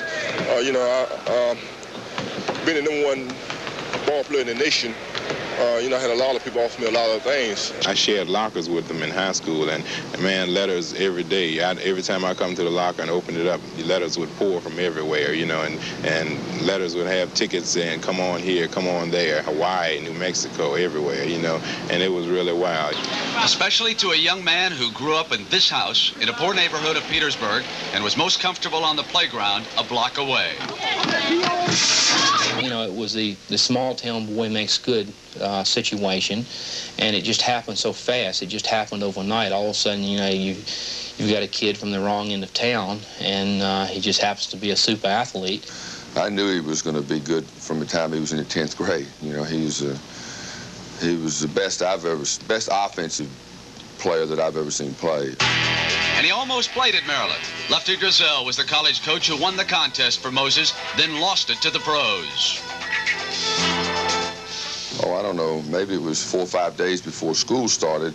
The Utah Stars kind of got after him, I did see a rough draft of his original contract when he signed with Utah, and it was roughly $3 million over a 5-year period, and back then that was a lot of money. I think I made the right decision, and I went on my own. I made my own mind. I didn't let no one help me because if I made a mistake, it'd been all my fault, no one else. And I would do it again if I had to do it in 1981 and 1982. I would do it again.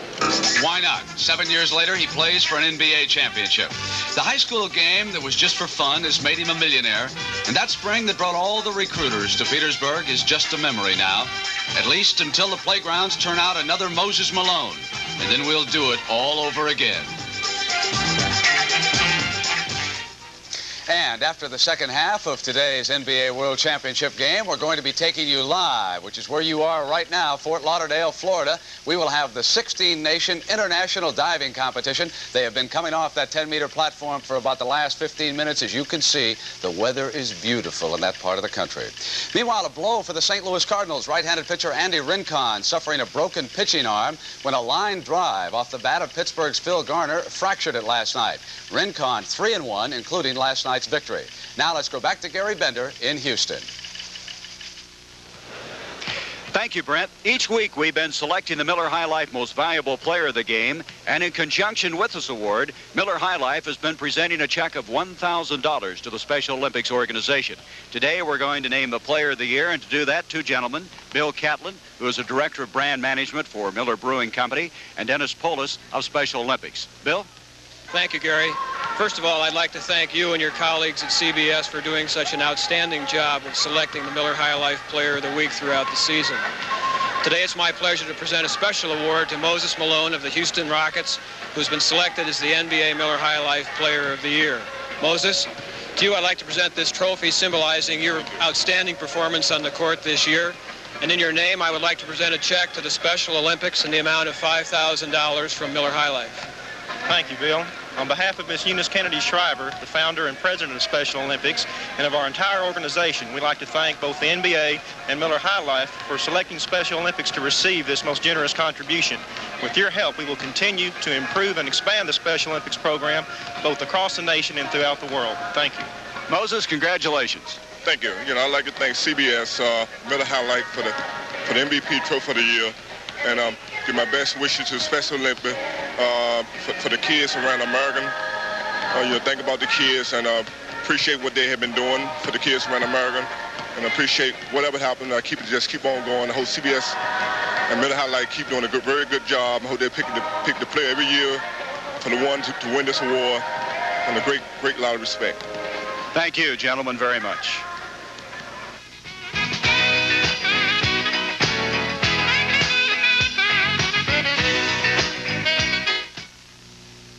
RCA, am I glad I waited for convertible select division, because now I have two videotape recorders in one. Wait till Quigley sees this. It records our favorite TV shows. It's got remote control, special effects like stop action, and it converts to a portable. So you can videotape most anywhere, or anything.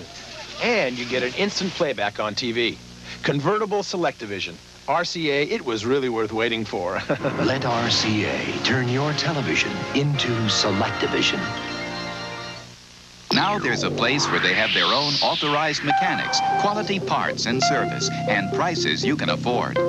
Now there's K-Care, found only at Kmart. When you can get a brake job, both front disc and rear drum, for less than some places charge just for discs, that's a value. Well, that's what the K-Care brake special is all about. For only $63.88, we'll do a front and rear brake job using Raybestos Manhattan quality parts. At that price, why do it yourself? That's K-Care, only at Kmart. This is Wes Unseld of the Washington Bullets, talking to you straight about USO. You know, it takes a lot of hard work to become world champions. USO is another champion. Every day they bring a little bit of home to our servicemen and women who are away from home.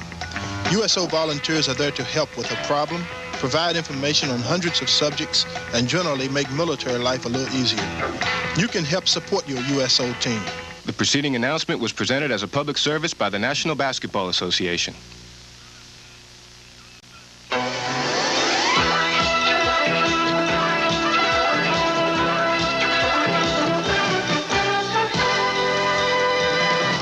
CBS Sports Sunday is sponsored by Subaru, inexpensive and built to stay that way. Light beer, everything you always wanted in a beer and less. And by Blue Stratos, the spirited new men's cologne and aftershave for the free spirit in man.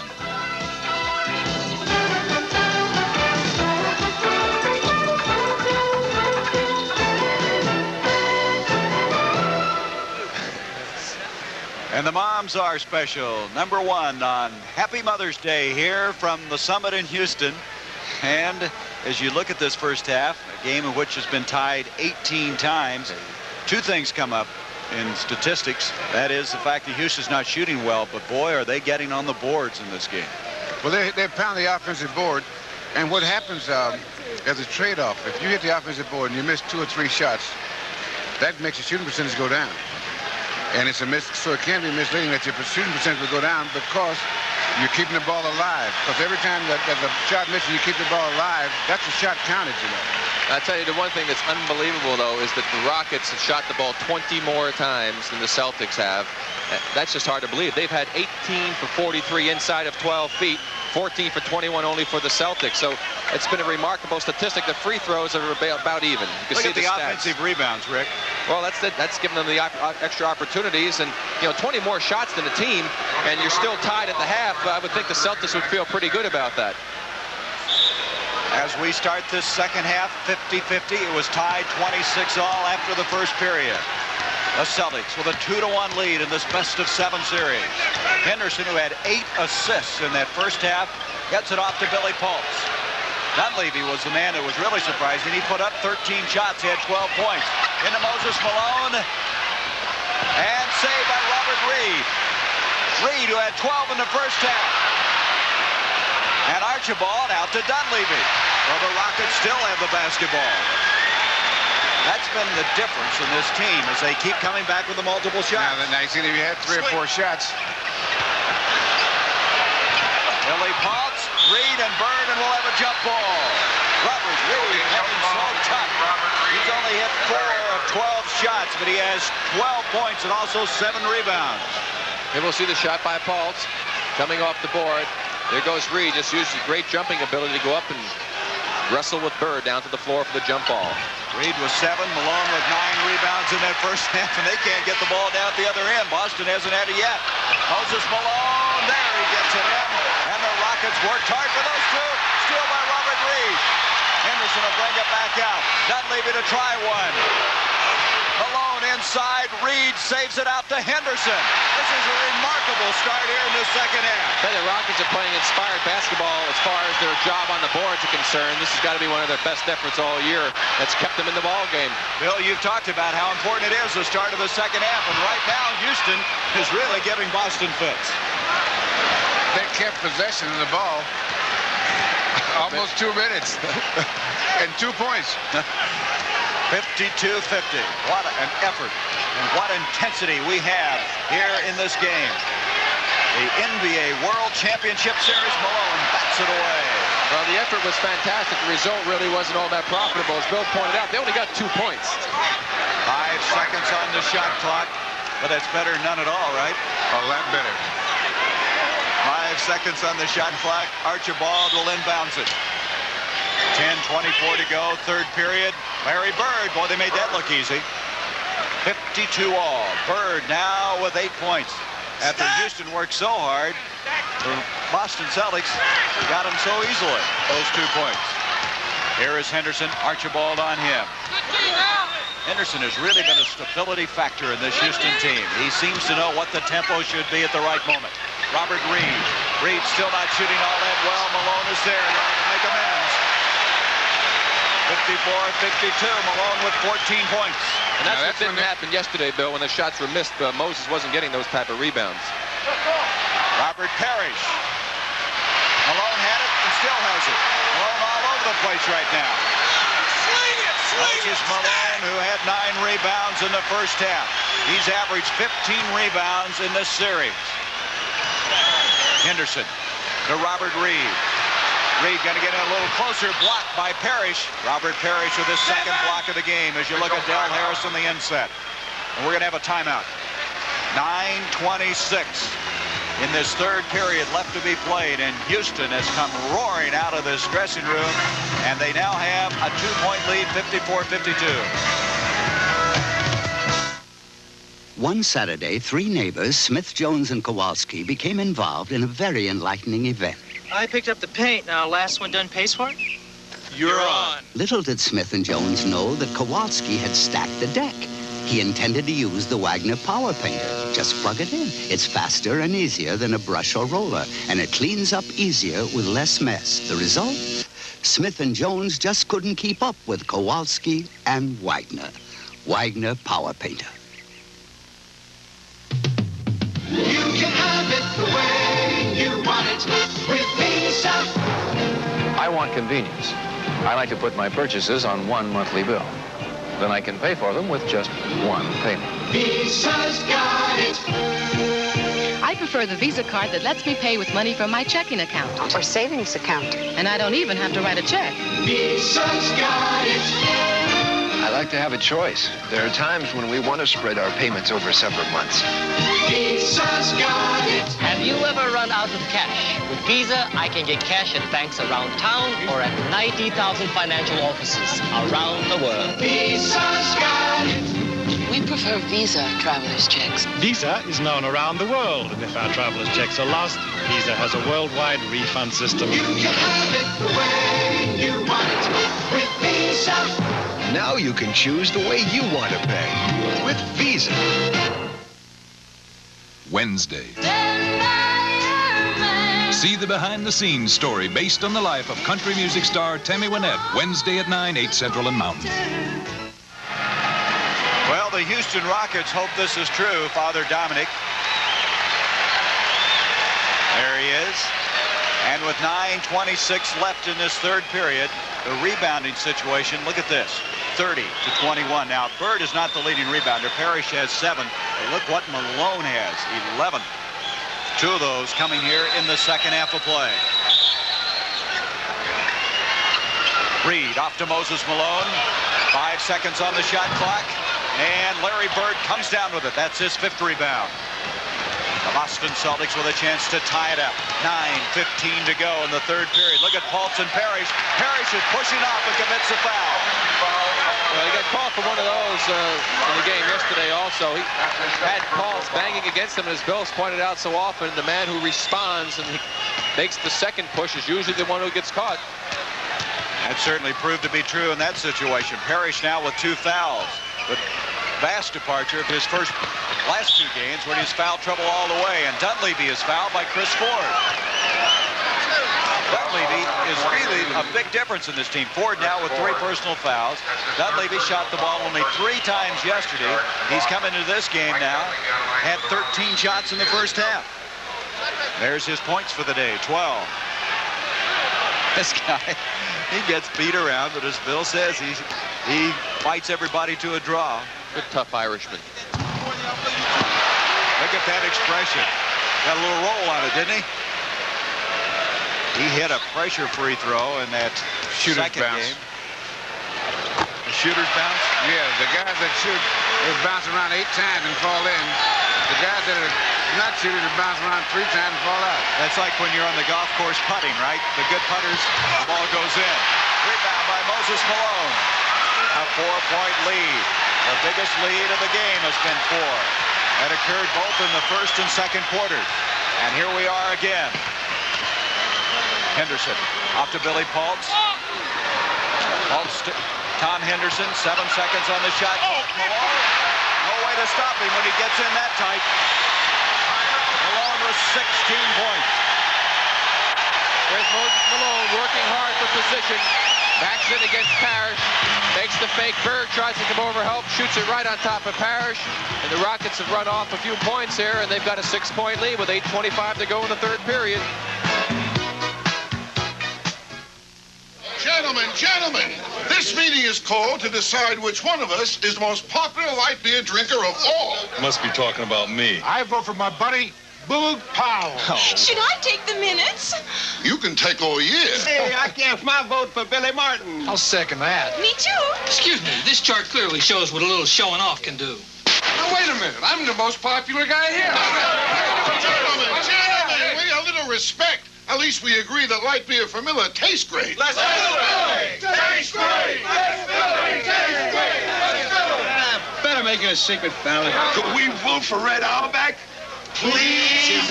I'm voting for me. Count the vote, and that's no joke. All right. Gentlemen, we have a winner. Says here the winner is Bubba Smith. I knew this was a bad idea. Light beer from Miller. Everything you always wanted in a beer, and less. What's the Midas touch? It's installing shocks so tough we guarantee them against anything. Anything? It's a guarantee that says if anything ever goes wrong with a Lifeguard, Superguard, or Spring Guard shock, Midas will replace it free as long as you own your car. So hit the road with Midas shocks, and you'll never be afraid to hit the road. Now get 4 shocks installed for the price of 3 during May. Get the Midas touch. Nobody else has it. CBS Sports Sunday. Exciting lightweight action as Cocoa Sanchez faces a tough Jose Ramirez. Plus determined divers leap for honors next here on CBS Sports. All that to follow this game. Lightweight boxing. Ramirez against Sanchez. 75 divers in international diving in the World Championship skiing. We want to show you a replay on that last play. Yeah, Bill, you got to say something about this one because watch Moses Malone from this different angle. Robert Parrish complained about it. He's just going to jump right into his face. There's the fake. Well, Rick, this may surprise you, but I don't think this series has been particularly well refereed. In fact, I think it's been kind of bad. But not just on that play. The biggest lead of the game now for the Houston Rockets by 6. They can bump it up to 8. Robert Reid looking to Malone. There's Parrish, but he couldn't intercept. Malone. Moses Malone with 18 points. They're going to their bread and butter guy. Their money man. 10-2 now. Houston has outscored the Boston Celtics to take this 8-point lead. Larry Bird, 3-pointer. Nope, that'll be a 2-pointer by Chris Ford. Rebound, Cedric Maxwell. He horses it in. Maxwell now with a total of 13. 60, 54. 7.5 minutes to go, third period. The Rockets, who were blitzed yesterday, remarkable turnaround here this afternoon. Dunleavy to Reid. Reid trying to get in closer for that shot that has gone awry. He's just not on target yet. Parrish with the rebound. Archibald, Chris Ford, Dunleavy playing good defense on him. Out to Parrish. Parrish almost loses. 10 seconds on the shot clock. Ford back to Parrish again against Billy Paultz. Beautiful shot by 0-0. Well, that's quieted the crowd down quite a bit, Bill, this last 2 baskets. Although, well, here they come again. They're not to be denied. They really want to see their team pull this victory out. Hey, one thing offensively Robert Reid's got to do to get back into it. When he has a shot, he's got to go up and take it. He's getting some shots, and he's thinking twice about it. And so he really doesn't have his confidence back yet. That's when you're 4 for 14. That'll happen. Billy Paultz makes it 62-56. Paultz with 8 points. You know, Houston still have substituted very much in this game, have they? No, they haven't. You know, I tell you one thing, though. Houston has turned into a basketball town. Look at that. That'll help. In the last month, the enthusiasm for this team it's unbelievable. Beautiful play by Dunleavy. Maxwell. Wait a minute, that basket will not count. We have a timeout called by Boston. Bill Fitch had called a timeout, and the players didn't know it. Look at Mike Dunleavy again, blindsiding Robert Parrish. He gambled. It was a good gamble. He takes it down the court. Watch this behind-the-back move on Tiny Archibald. Cuts inside of him, takes it over Bird, lays it in the basket. Mike Dunleavy having a great game here in the playoffs, and the Rockets are up by 8 with 6:08 to go in the third period.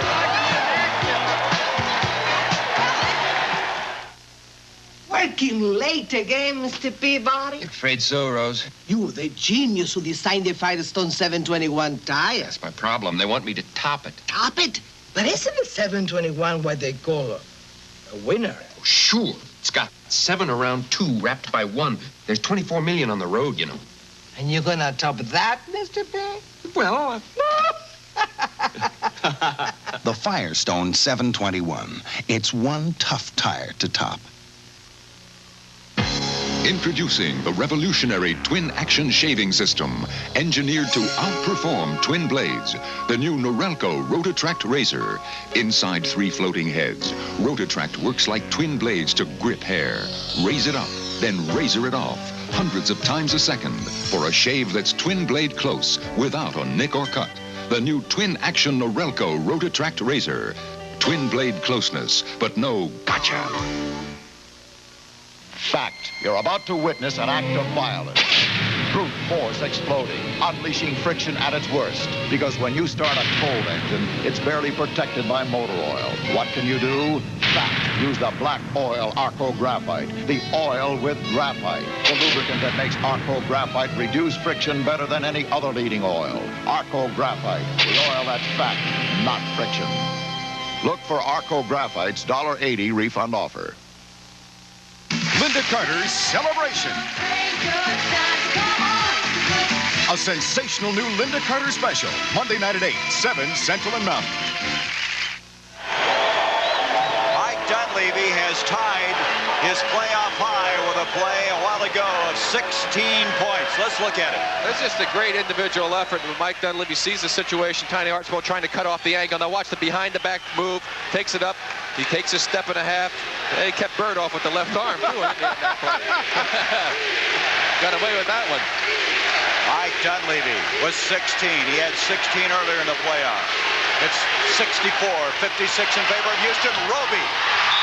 Maxwell, he's fouled as he tried to go after the basketball. Loose ball foul. It's going to go on Reid, his third. So Pultz and Reid and Malone, all three have 3 fouls each. And again, Houston has not gone to their bench. Off it comes to Cedric Maxwell. Maxwell out to Archibald. Ford, three-point play. Malone had it for a moment. It was broken up by Maxwell. Houston will have it. Mike Dunleavy made a play. He jumped at Chris Ford, made Chris change the shot just a little bit. If he had not made that move, Chris would have been able to get much better range on that shot. The only substitution thus far for the Houston Rockets has been Bill Willoughby, who came in and scored 8 points in the first half. 64-56 into Billy Pultz. Rebound Malone. And a foul. Larry Bird over the back of Robert Reid. That'll be his second personal foul. Boy, they're really getting good position inside. Bird with 2, second team foul against the Celtics. 5:34 to go in the third period. Henderson off to Dunleavy. Dunleavy having an excellent afternoon. He wants 2 more. Look at Gavin Maloof. He's excited as he should be. Dunleavy with 18. 66-56, the biggest lead of this game by either team. Archibald, you see Henderson. They're going to mismatch now. Now Pultz will drop back inside. Ford, that was a 2-pointer. 66-58. Chris Ford now with 4 points. Rockets did a good job on that play. Normally Tiny go off the screen by the big man and take it to the other side of the court. That time they kept them on this side of the floor. That's what Del Harris has wanted them to do. They did it this time.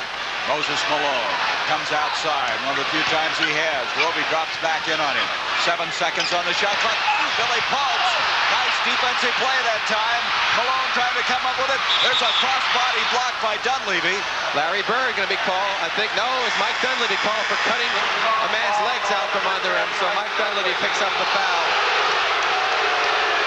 Mike in dismay. His first foul of the game. See if we can pick it up. Here's Pultz at the first play. Up in the air goes Roby to stop him. Moses came right over Roby's back, it looked like. Roby knocks it away. Moses can't get it. There, Dunleavy undercut Bird when he dove for the ball. Even though he was going for the ball, he never did really see Bird there, but the foul was called. 66-58. Archibald to Larry Bird. They're playing tough defense on Bird. Henderson with a rebound. Tom Henderson now sees this ball club down. Robert Reid to Moses Malone. Malone moving on Roby. Rebound, Maxwell. You don't see Moses make those kind of moves very often. Here's Roby at the other end, backing in on Billy Pultz. Nice left-handed shot by Rick Roby. It's cut to 6 now. 66-60. First 2 points of the game for Roby. Boy, this crowd is really noisy now. 16,125, a sellout. Archibald on Henderson, and Tiny's going to pick up the foul. That's his first personal. You see Tiny guarding Henderson. Henderson makes the move, and he reaches in, and it looks like he sure had all basketball with his left hand. 3:45 to go. Hey, Bill, maybe you had something there when you made that comment before. Dunleavy off to Billy Pultz. Out to Robert Reid. You can see Reid not very confident, but he hit it. That'll help. Yes, it will. Reid has has 14 points. Most of them, though, inside or from the free throw line. That's going to be off of Boston.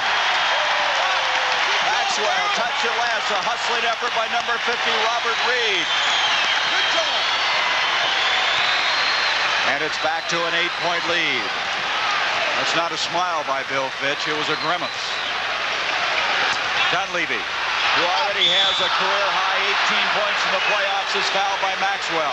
Okay, Bill Fitch said after the game he was really concerned about this. And he beat somebody 23 points, and he's been right. Well, here comes Dunleavy into the picture. He gets hit by Maxwell on the play, grabs his arm, he goes to the deck, and Mike will go to the free throw line, and he has played inspired basketball. As you see Henderson coming into the game.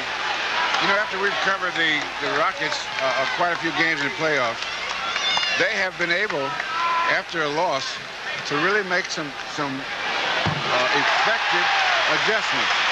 You know, sometimes you can make adjustments and they're marginal in how much they help. But they have so far been able to make some very effective adjustments. And today is a good example of it. Dunleavy now with 20 points. 70-60, back to the biggest lead of the game. 10 points. Hands up! 3 minutes now left in this third period. Archibald. Bird with a rebound, broken up. Bird tries again. Look at this. They're going to have a jump ball. I don't want anybody to tell me that NBA players don't care. Now, these are guys that want to win basketball games. You look at this.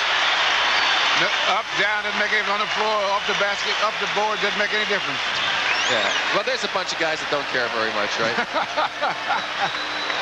They're just nonchalant about this game. Take your time. Larry Bird, who has only 8 points, but again, doing things that don't show up in the box score the next day, and that's getting on the floor like he did for that jump ball. I'll tell you right now, you say good look at Del Harris, serious look in his face. I'm sure he's very pleased inside, though, with the way his team is performed here. But NBA players in this situation, it's not the money that they're playing for, it's the pride. They want that ring.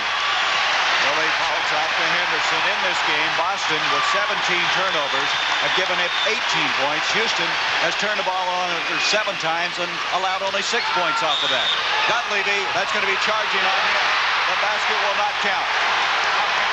Mike Dunleavy with his second personal. That's a good call. You'll watch Mike. He'll dip his left shoulder into Henderson. Henderson follows him over that double pick. Mike again goes a little bit wide to get the ball. It makes a fake. Henderson's up. Now he's down, and Mike went ahead and made the contact and dropped his shoulder into him. Boy, Dunleavy really working hard off the ball to get open.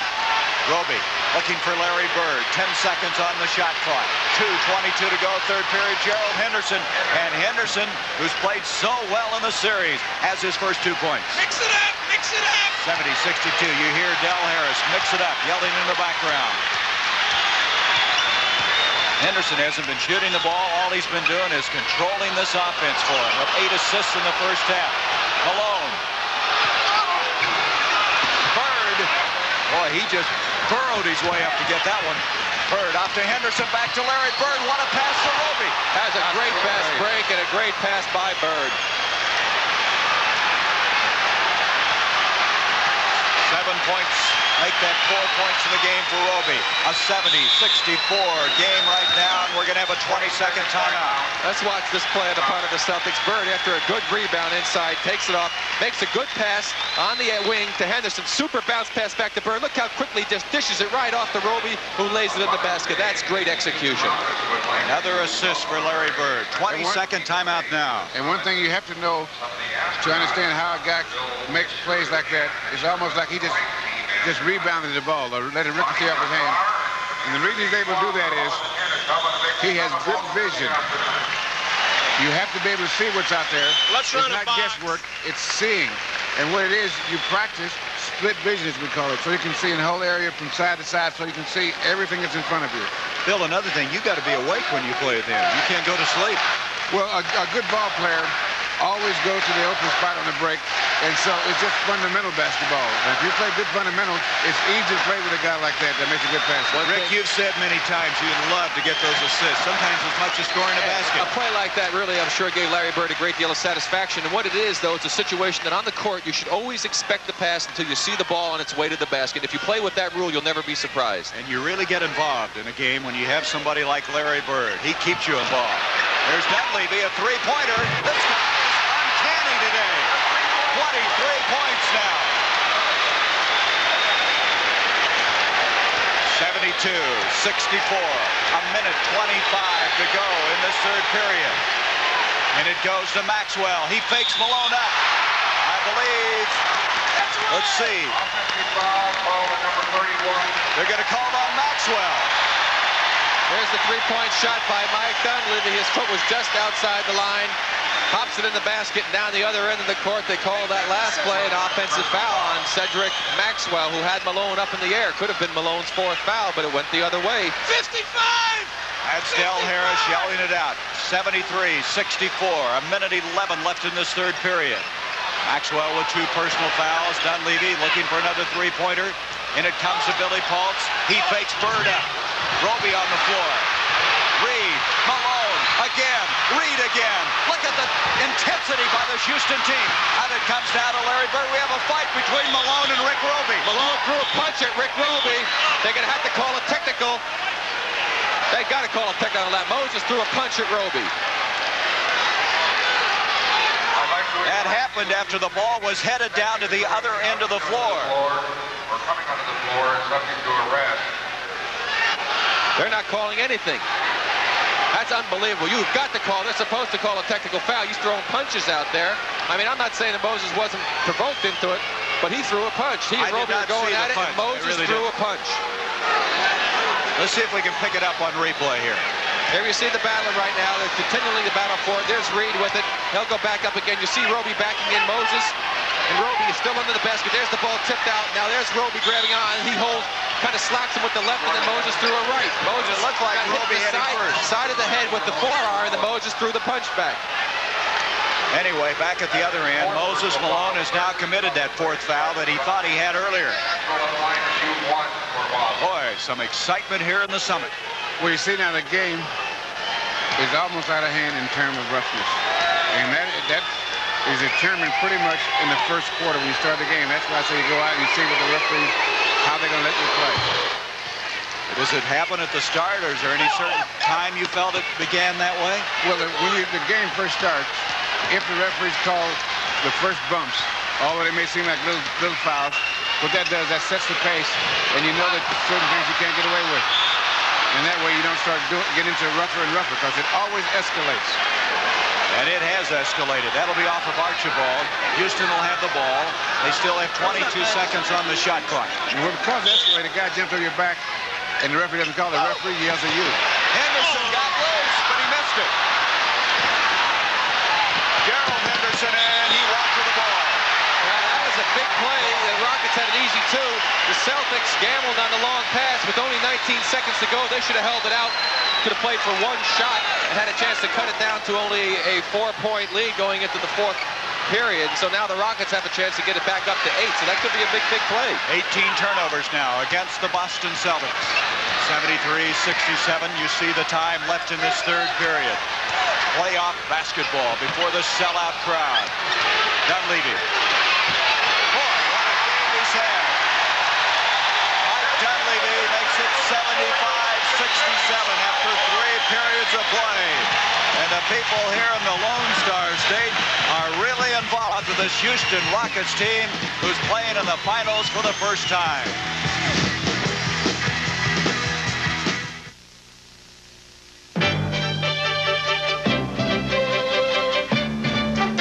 To Subaru, an economy car is only economical if it stands up year after year.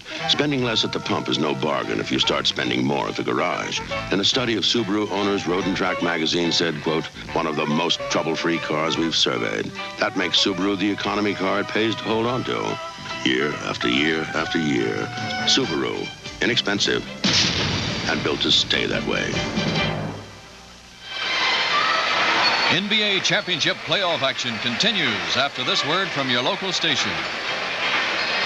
Tuesday, new and astounding scientific discoveries of the future on the award-winning series, The Body Human, The Bionic Breakthrough. This is CBS. Just when you thought Seiko had done it all, Seiko creates new wonders. Dual display alarm chronographs with day and date. Water-resistant alarm chronographs with single button control for each function. Solar alarm chronographs with batteries recharged by the sun. And Seiko's first alarm countdown timer for women. Will Seiko wonders never cease? See them when you see this. Seiko watches, available at LaSalle's. Your work's been hard, your journey's been long, but coming home makes it all worthwhile. Then you head for the mountains. Bush. Head for the beer that goes down smooth as a mountain stream. Bush. Brewed the natural way for a taste as smooth as its name. Bush. Head for Bush beer. Head for the mountain. Head for Bush beer. Travel worlds away on the big show tomorrow at 4.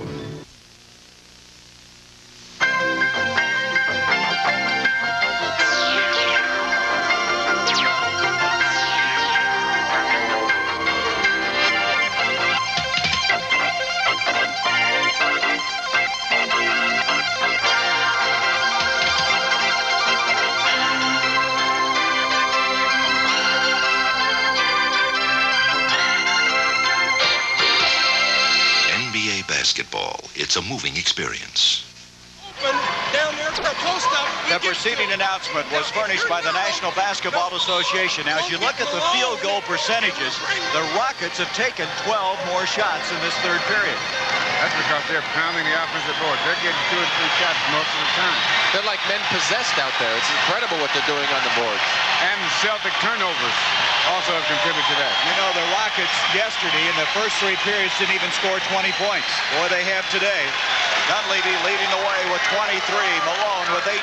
Here's an example. They took 19 shots inside of 12 feet in that period. They only made 6, but they got 19 up. The Celtics had only 9. They made 7. Well, they started out. They wouldn't give the ball up. 75, 67, 12 minutes left here in game number 4. Cedric Maxwell moving in off Pulse. Dunleavy reached in and committed the foul. They called on Billy Paultz. They did. Dunleavy put his hand up. He tried to take the foul, I guess, but that's 4 on Billy Paultz now. Billy Paultz with 4, Reid with 3, Malone with 4. And again, the only substitution that came in the first half, Willoughby, is now in the game. He came in for Henderson. They've got Reid in the backcourt. There's Paultz reaching in with that 4th foul. They played this whole game with 6 men. Now, that's highly unusual. It really is. They've never done that the entire playoffs, and we've seen most of the game. Here's that's Henderson. what I mean. That's one of those effective adjustments. Gerald Henderson. And not only are these guys just playing 6 men, but these 6 guys, for example, Dunleavy can't play much better than that. And he's like he's been playing the reps. You see how physical this game is? That scratch on Billy Paultz's shoulder. He had a bruise earlier in the playoffs. And look at McHale and Paultz go after each other. Malone. Dunleavy had to see Malone coming over on that. Well, he knew Malone was open because he saw the big guy coming. He just threw it up left-handed. I'm sure he would like to have made it. But the ball went right to Moses, who had to clear a path. Knowing Mike, he's tricky enough to have thrown it off the glass to him. 20 points now from Moses Malone. 77-69. Maxwell. Paultz reaches in. Maxwell tries again. And we have a loose ball foul. Kevin McHale.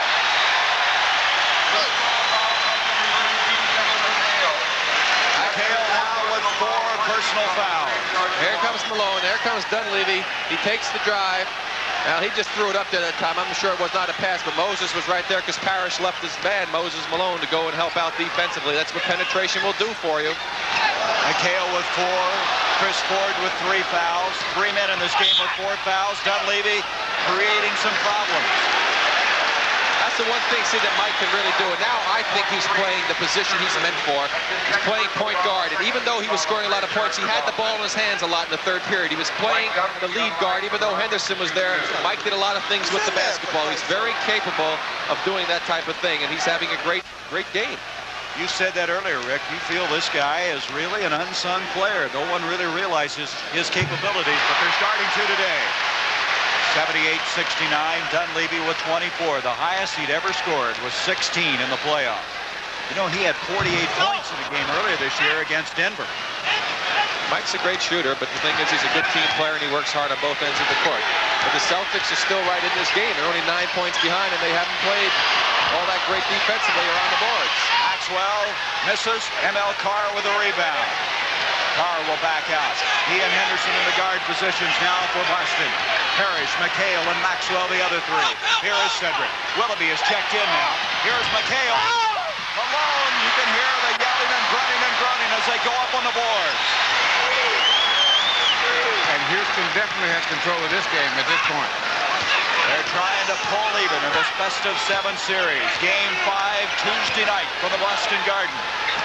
Dunleavy, Gerald Henderson playing tough on him. 5 seconds. 4, 3, 2, 1 second, and Reid got rid of it, and it'll count. It will count just as the shot clock expired.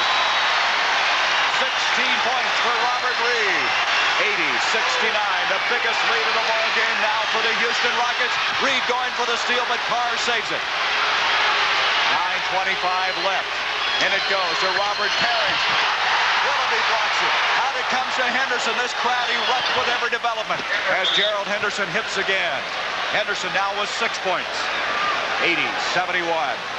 Well, what the Celtics have got to do right now, because the Rockets, as Bill said, have control of the game, is they have to really control their defensive boards, not give them those second opportunities. The Rockets are not shooting that well from the outside.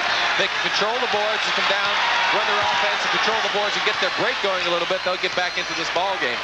Dunleavy with 24 points off to Reid, who has 16. Reid looking for 2 more. Out it comes to Maxwell. 2-on-1. Henderson. Dunleavy picks up Maxwell, and Henderson hits the shot. Perry, he's fouled, and that may be on Billy Fultz. If it is, it'll be 5. Let's see. Well, yes, they call it on Robert Reid. Yes, they did. Well, Reid now has 4, so both Fultz and Reid have 4 each. Well, again, the Celtics did what they had to do. They got the defensive boards. Here comes Cedric Maxwell on the breakaway, lays it off to Henderson. Henderson goes up and just misses an easy layup, as simple as that. But Robert Parrish, with good hustle, comes down to take it back. Robert Reid from behind commits the foul. Parrish missed that one badly. That's a brick. That shows you, though, the intensity. When you try to walk up to that free throw line, get the concentration, everything coordinated. That just didn't develop that time. Larry Bird on the bench. Bird in this ball game has 8 points. Parrish with 14. 80-72, an 8-point difference with 8:49 left. Out to Dunleavy. Mike Dunleavy playing the game of his life here today. 24 points for this young man. Bill Fitch doesn't want to go back to the Boston Garden all even, and that may happen. Here is Moses Malone. Parrish reaching in on him. Moses. Malone now with 22. 82-72. Who would have thought it? After yesterday, a 23-point win by Boston. An entirely different scenario here today. Henderson up to Kevin McHale. McHale backing in on Fultz, who's playing with 4 fouls, but he stays tough with him. Rebound by Reid. Look at this play. Reid, he's going to lose it. And he almost got me on that one. He came over our table, hit the floor, jumped right over the hockey wall, and went into the first row of the crowd. Here we see Robert take on. Here he goes. He'll go right over our table. There he goes. Now he hits the first row. He's over the hockey wall. Gets himself under control. Yeah, sell a few programs. Yeah, it's a shame that he doesn't have any hustle. I got to check my insurance policy. Rebound by Maxwell.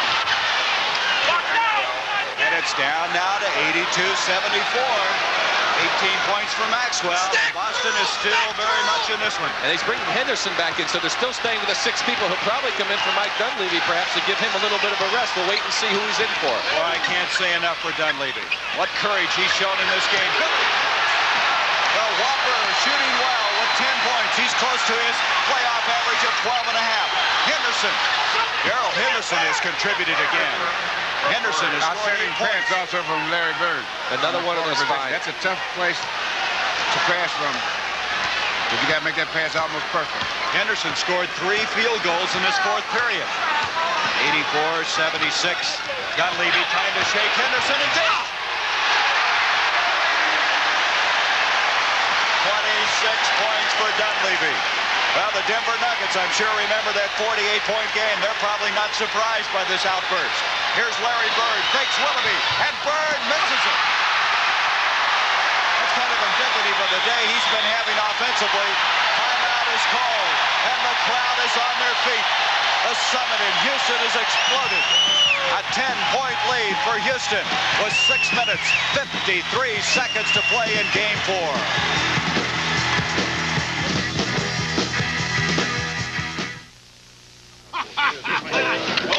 Top this antics. Boom! Got a pair of Monroes on sale. Monroe shock absorbers?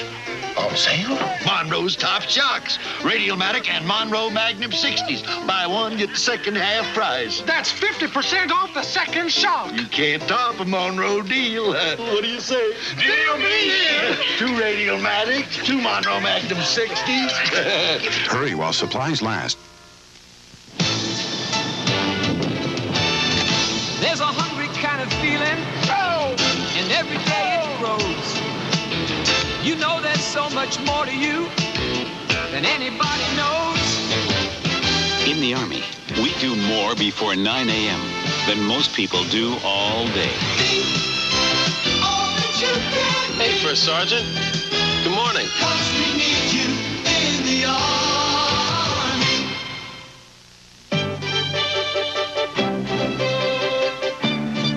In most commercials, the cars start up here with some help from a helicopter. But these babies from Subaru don't need help. They can switch from front to four-wheel drive. And for tougher going, they keep going with a dual-range gearbox. Any cars would look good up here. But all Subaru four-wheel drive cars even look good getting up here. Subaru, inexpensive, and built to stay that way. Game 5, Tuesday night from the Boston Garden as we continue our coverage of the NBA World Championship Finals. And if Game 6 is needed, and we'll know before this day is over, we'll be back here Thursday night from the Summit. You may have wondered why they called a timeout. You see Billy Pulse's reaction to Mike Dunleavy's drive-in play. And Mike Dunleavy went to the bench, and they called that timeout because I believe Mike was so tired that Del Harris felt they needed to give him a little rest right here and get to bring him back in. And Henderson is in for Mike Dunleavy, who's just had a great game so far. There's the foul difficulty we mentioned earlier. Reid, McHale, Malone, and Pulse.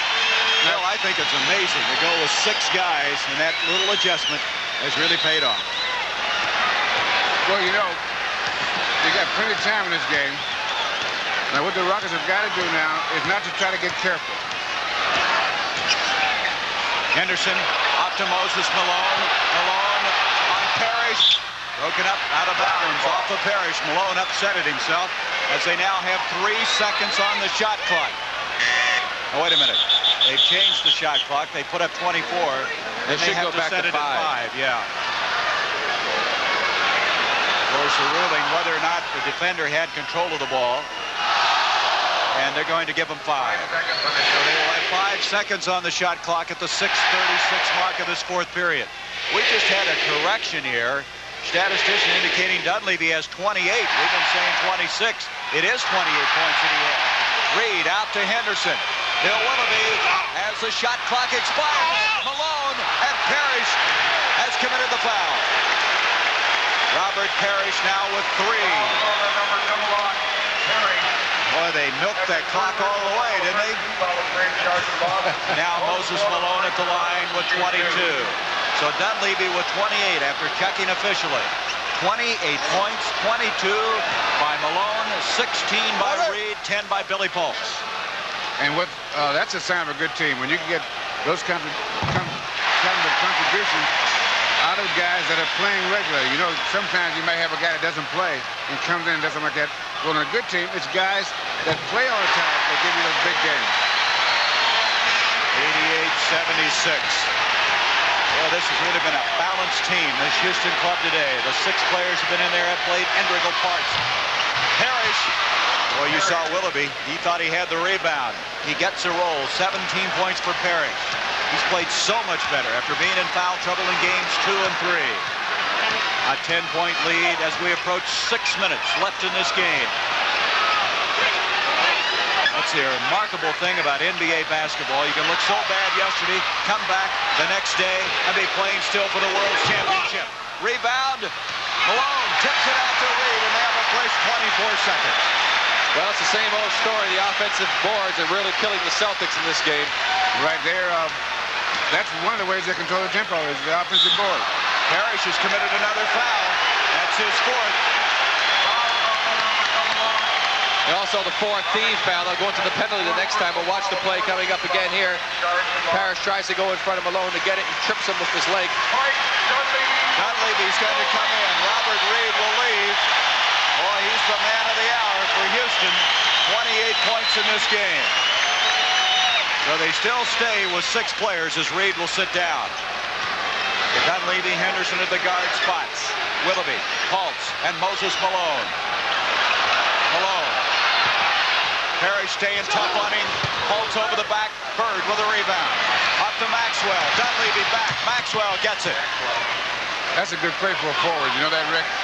That sure is. A guy his size, take it down the court, be able to handle it, and be able to take on an oncoming guard at you and have enough composure to control yourself, let him go by and lay it in the basket. Maxwell with 20. He had 19 points in yesterday's game. 88-80, 8-point difference with 4:59 left. Willoughby blocked by Parrish. Off it comes to Maxwell again. The Celtics now climbing back in. And he walked through the ball that time. Did they? Nope, he was fouled. Call for the foul. That would be the third on the Rockets. That foul is going to go. They're going to call it on Dunleavy. Dunleavy with his third. And Maxwell at the line. But again, as Bill pointed out, plenty of time left. The Celtics are doing a better job now on the boards. Their defense has become more intense. They've knocked the ball away a few times. They keep that up, and they're able to go down and convert. Who knows what might happen. 8 points and could be 6 if Cedric Maxwell's been shooting excellent free throws with 4:51 to go. Plenty of time. Cedric Maxwell out of the University of North Carolina, Charlotte. #1 draft pick for this team in 1977. Big question, Bill, are those fellows who play for the Rockets getting a little tired? They might be. But, you know, in a game like this, fatigue becomes an invisible factor. And if the real good players, they just won't let it become a part of what's your problem. The adrenaline takes over, huh? 88-81. Maxwell has a career playoff high now with that free throw of 21 points. Just great heart by both these teams. There's Mike Dunleavy. Dunleavy off to Henderson. 5 seconds on the shot clock. The Waddler wants the ball. Bird with another rebound. Here they go. M.L. Carr. Henderson trying to stop him. Carr after Robert Parrish. Maxwell up against Dunleavy. Maxwell. Parrish. He's fouled. Both Willoughby and Pulse go up, and Parrish is unhappy. I guess. Yeah, Robert kind of checked a little elbow at the end of this play right here. Here you see Maxwell battling. He battles to go up to the shot. He has the ball missed. There's Parrish. Now he'll go up and get whacked real good by Pulse. Watch the right elbow. He was ready to give it a shot. Fortunately, he didn't throw it. He thought better of it. That's 5 fouls now on Billy Pulse. But now Boston's showing a little more intensity on the boards. Well, you showed determination. Talk about a team not quitting. A lot of teams might have folded up camp and decided they better get him at home. But I'll tell you one thing. Neither one of these teams are going to quit. They didn't get this far folding up. Well, Boston's been a great come-from-behind team. You saw that Philadelphia series. They came from behind in game 1 to win. Well, now they will be in the penalty, both teams, from this point on, so there's no advantage there for either ball club. 88-82, Parrish with 18 points. Boy, they've missed some free throws, haven't they? They sure have. They missed a couple of big ones. They're only 3 for 6 in this quarter, in this period. They approach 4 minutes left in the game. Robert Reid. Maxwell jumps out on him. Look at Malone and Parrish pushing on each other. It goes in to Moses. 6 seconds on the shot clock. 5, 4, 3. And Reid starting to find his shot, and at a very advantageous time for Houston. 18 points for Robert Reid, and a foul will go on Dunleavy.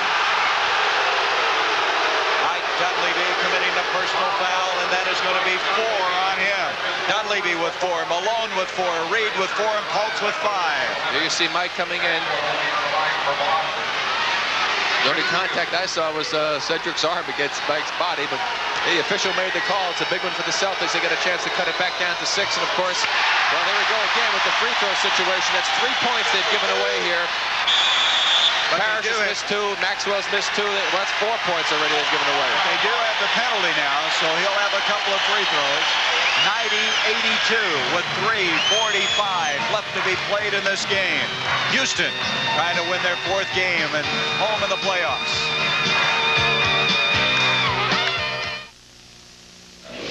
I can tell a real cowboy from the drugstore kind, clean across Texas. The way he wears his hat will tell you. And the beer that you drink's a surefire giveaway, too. A lot of us drink light beer from Miller. We love the taste, but we surely appreciate that it's got a third less calories than the regular kind. You see, you don't want to be filled up when you're out there punching doggies. Ain't that right, cowboy? I didn't punch that doggy. Light beer from Miller. Everything you always wanted in a beer, and less. We're Exxon. We're Bob Vesper, who helped find oil 40 miles off the Louisiana coast. We're Jerome Degree, who's... This is an incredible statistic. Through the first 3 quarters, not counting what's happened so far here, Rockets have shot 85 times, 51 for the Celtics. 34 shot difference. That's just absolutely incredible.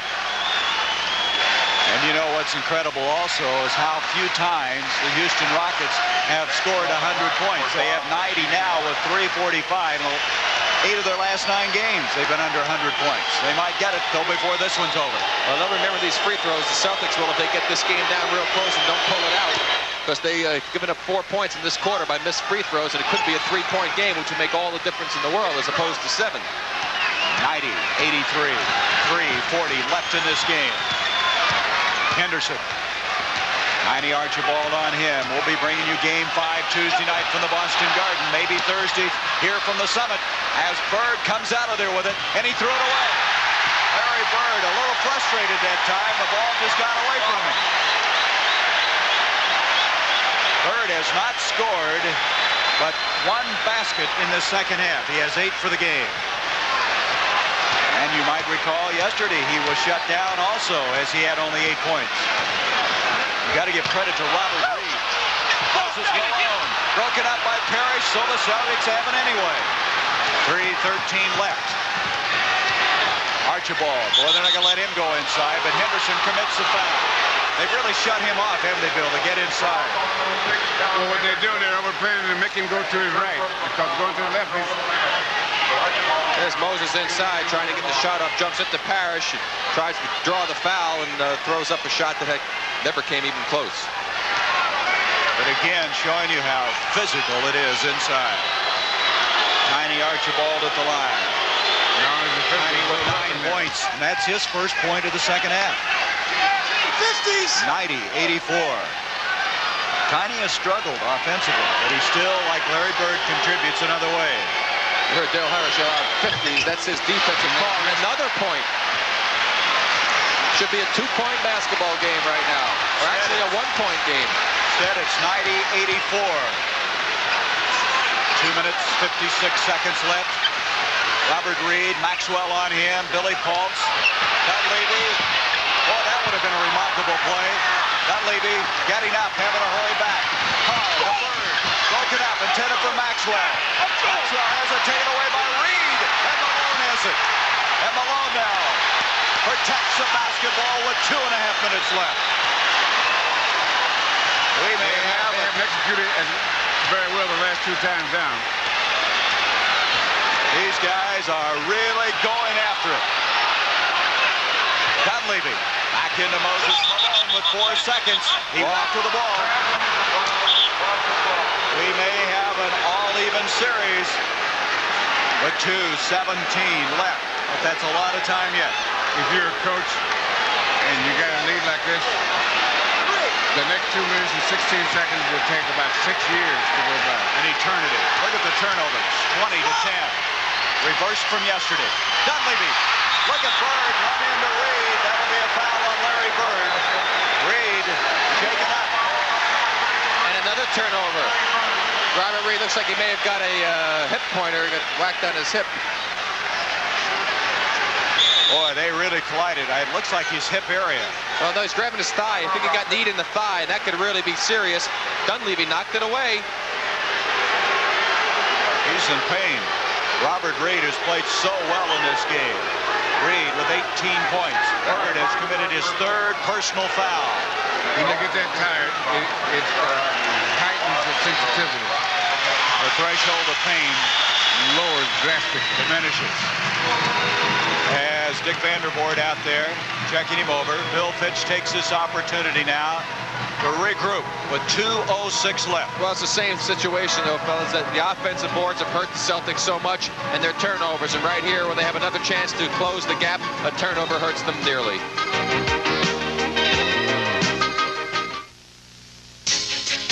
At Transamerica, we provided affordable life insurance for 4 generations with Occidental Life. We give you great travel values with Transamerica Airlines and budget rent-a-car. We even make sure life's little surprises won't put a hole in your budget. Arnie, my favorite Transamerica insurance agent. First-rate service at a fair price. Transamerica.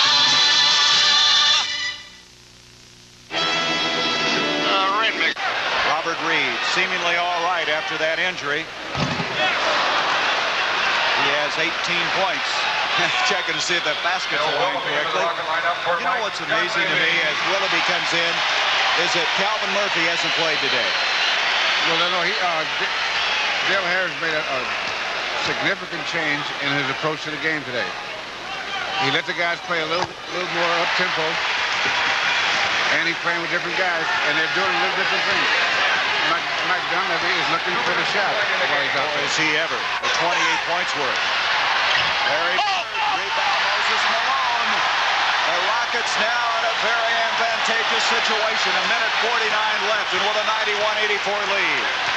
You see the time remaining. Henderson into Moses Malone. Broken up by Parrish. That'll go out of bounds. 9 seconds on the shot clock. If the Rockets score this time, the Celtics they're in deep trouble.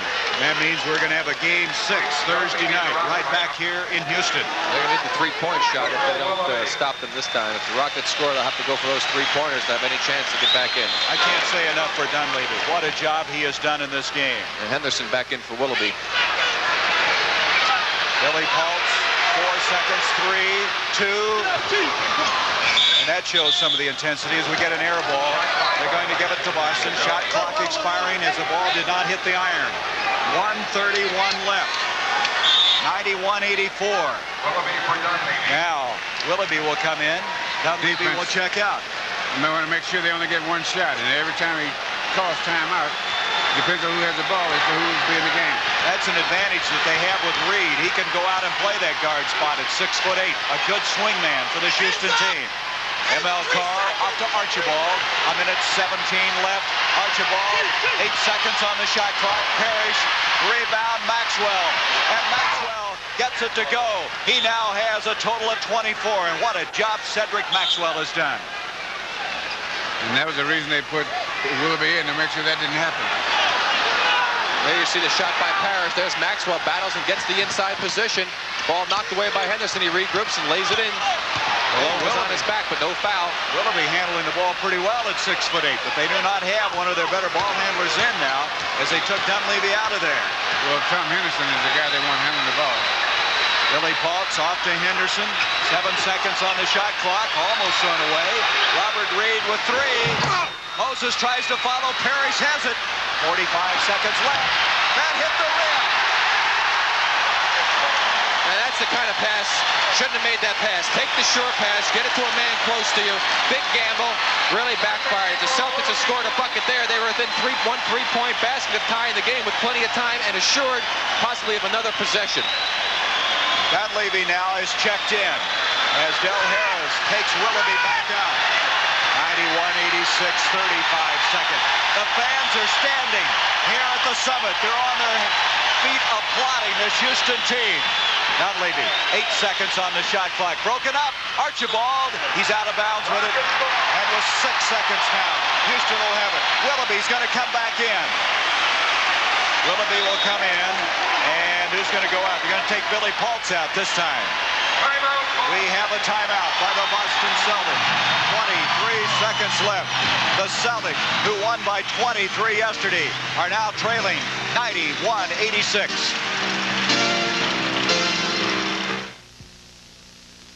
Who is it, honey? It's Tom Landry. Something about a contract. Tom Landry? Contract? Well, I want to talk to you about MIC. MIC?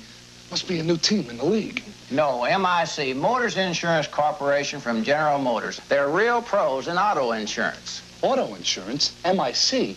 Sure, you get it at your GM dealer. So with your next new or used car, sign with a pro. MIC. Xerox introduces the XL10 imaging process. It actually gives you offset quality copies.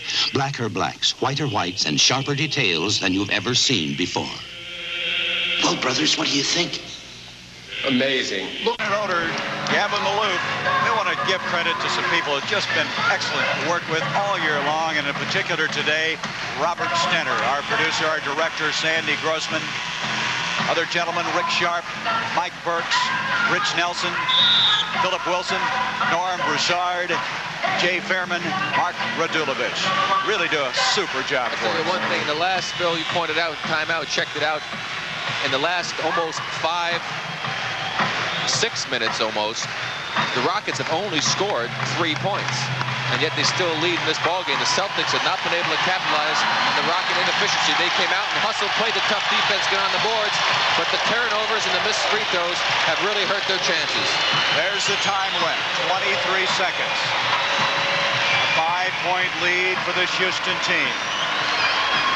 Houston would like to return Tuesday night for Game 5, all even 2-2 in this best-of-7 series. Who knows what's going to happen now?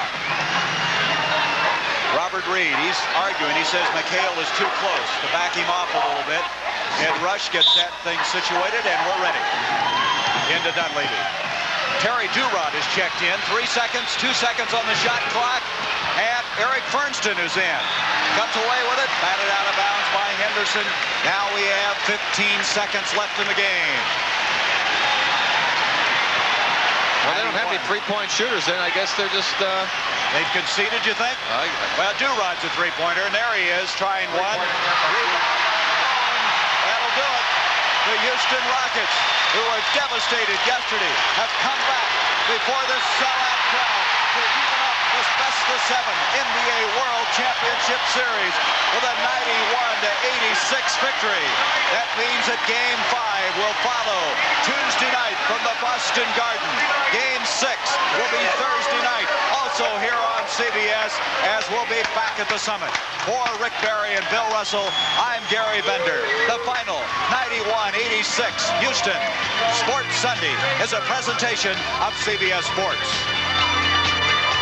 This is CBS.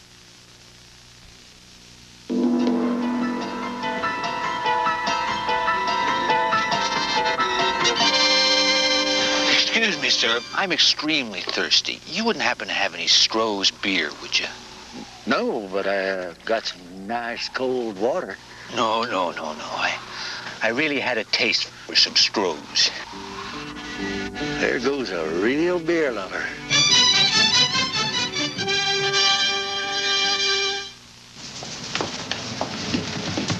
Number 352. Number 352. Don't tell me. Number 352. How'd you guess? Listen, you don't have to come in every day to play the same number. Bets can be made on one ticket for up to 6 days in advance. Oh, then give me number 352 for the next 6 number drawings. What are you doing back today? I missed you. Oh. Join the news people tonight at 11.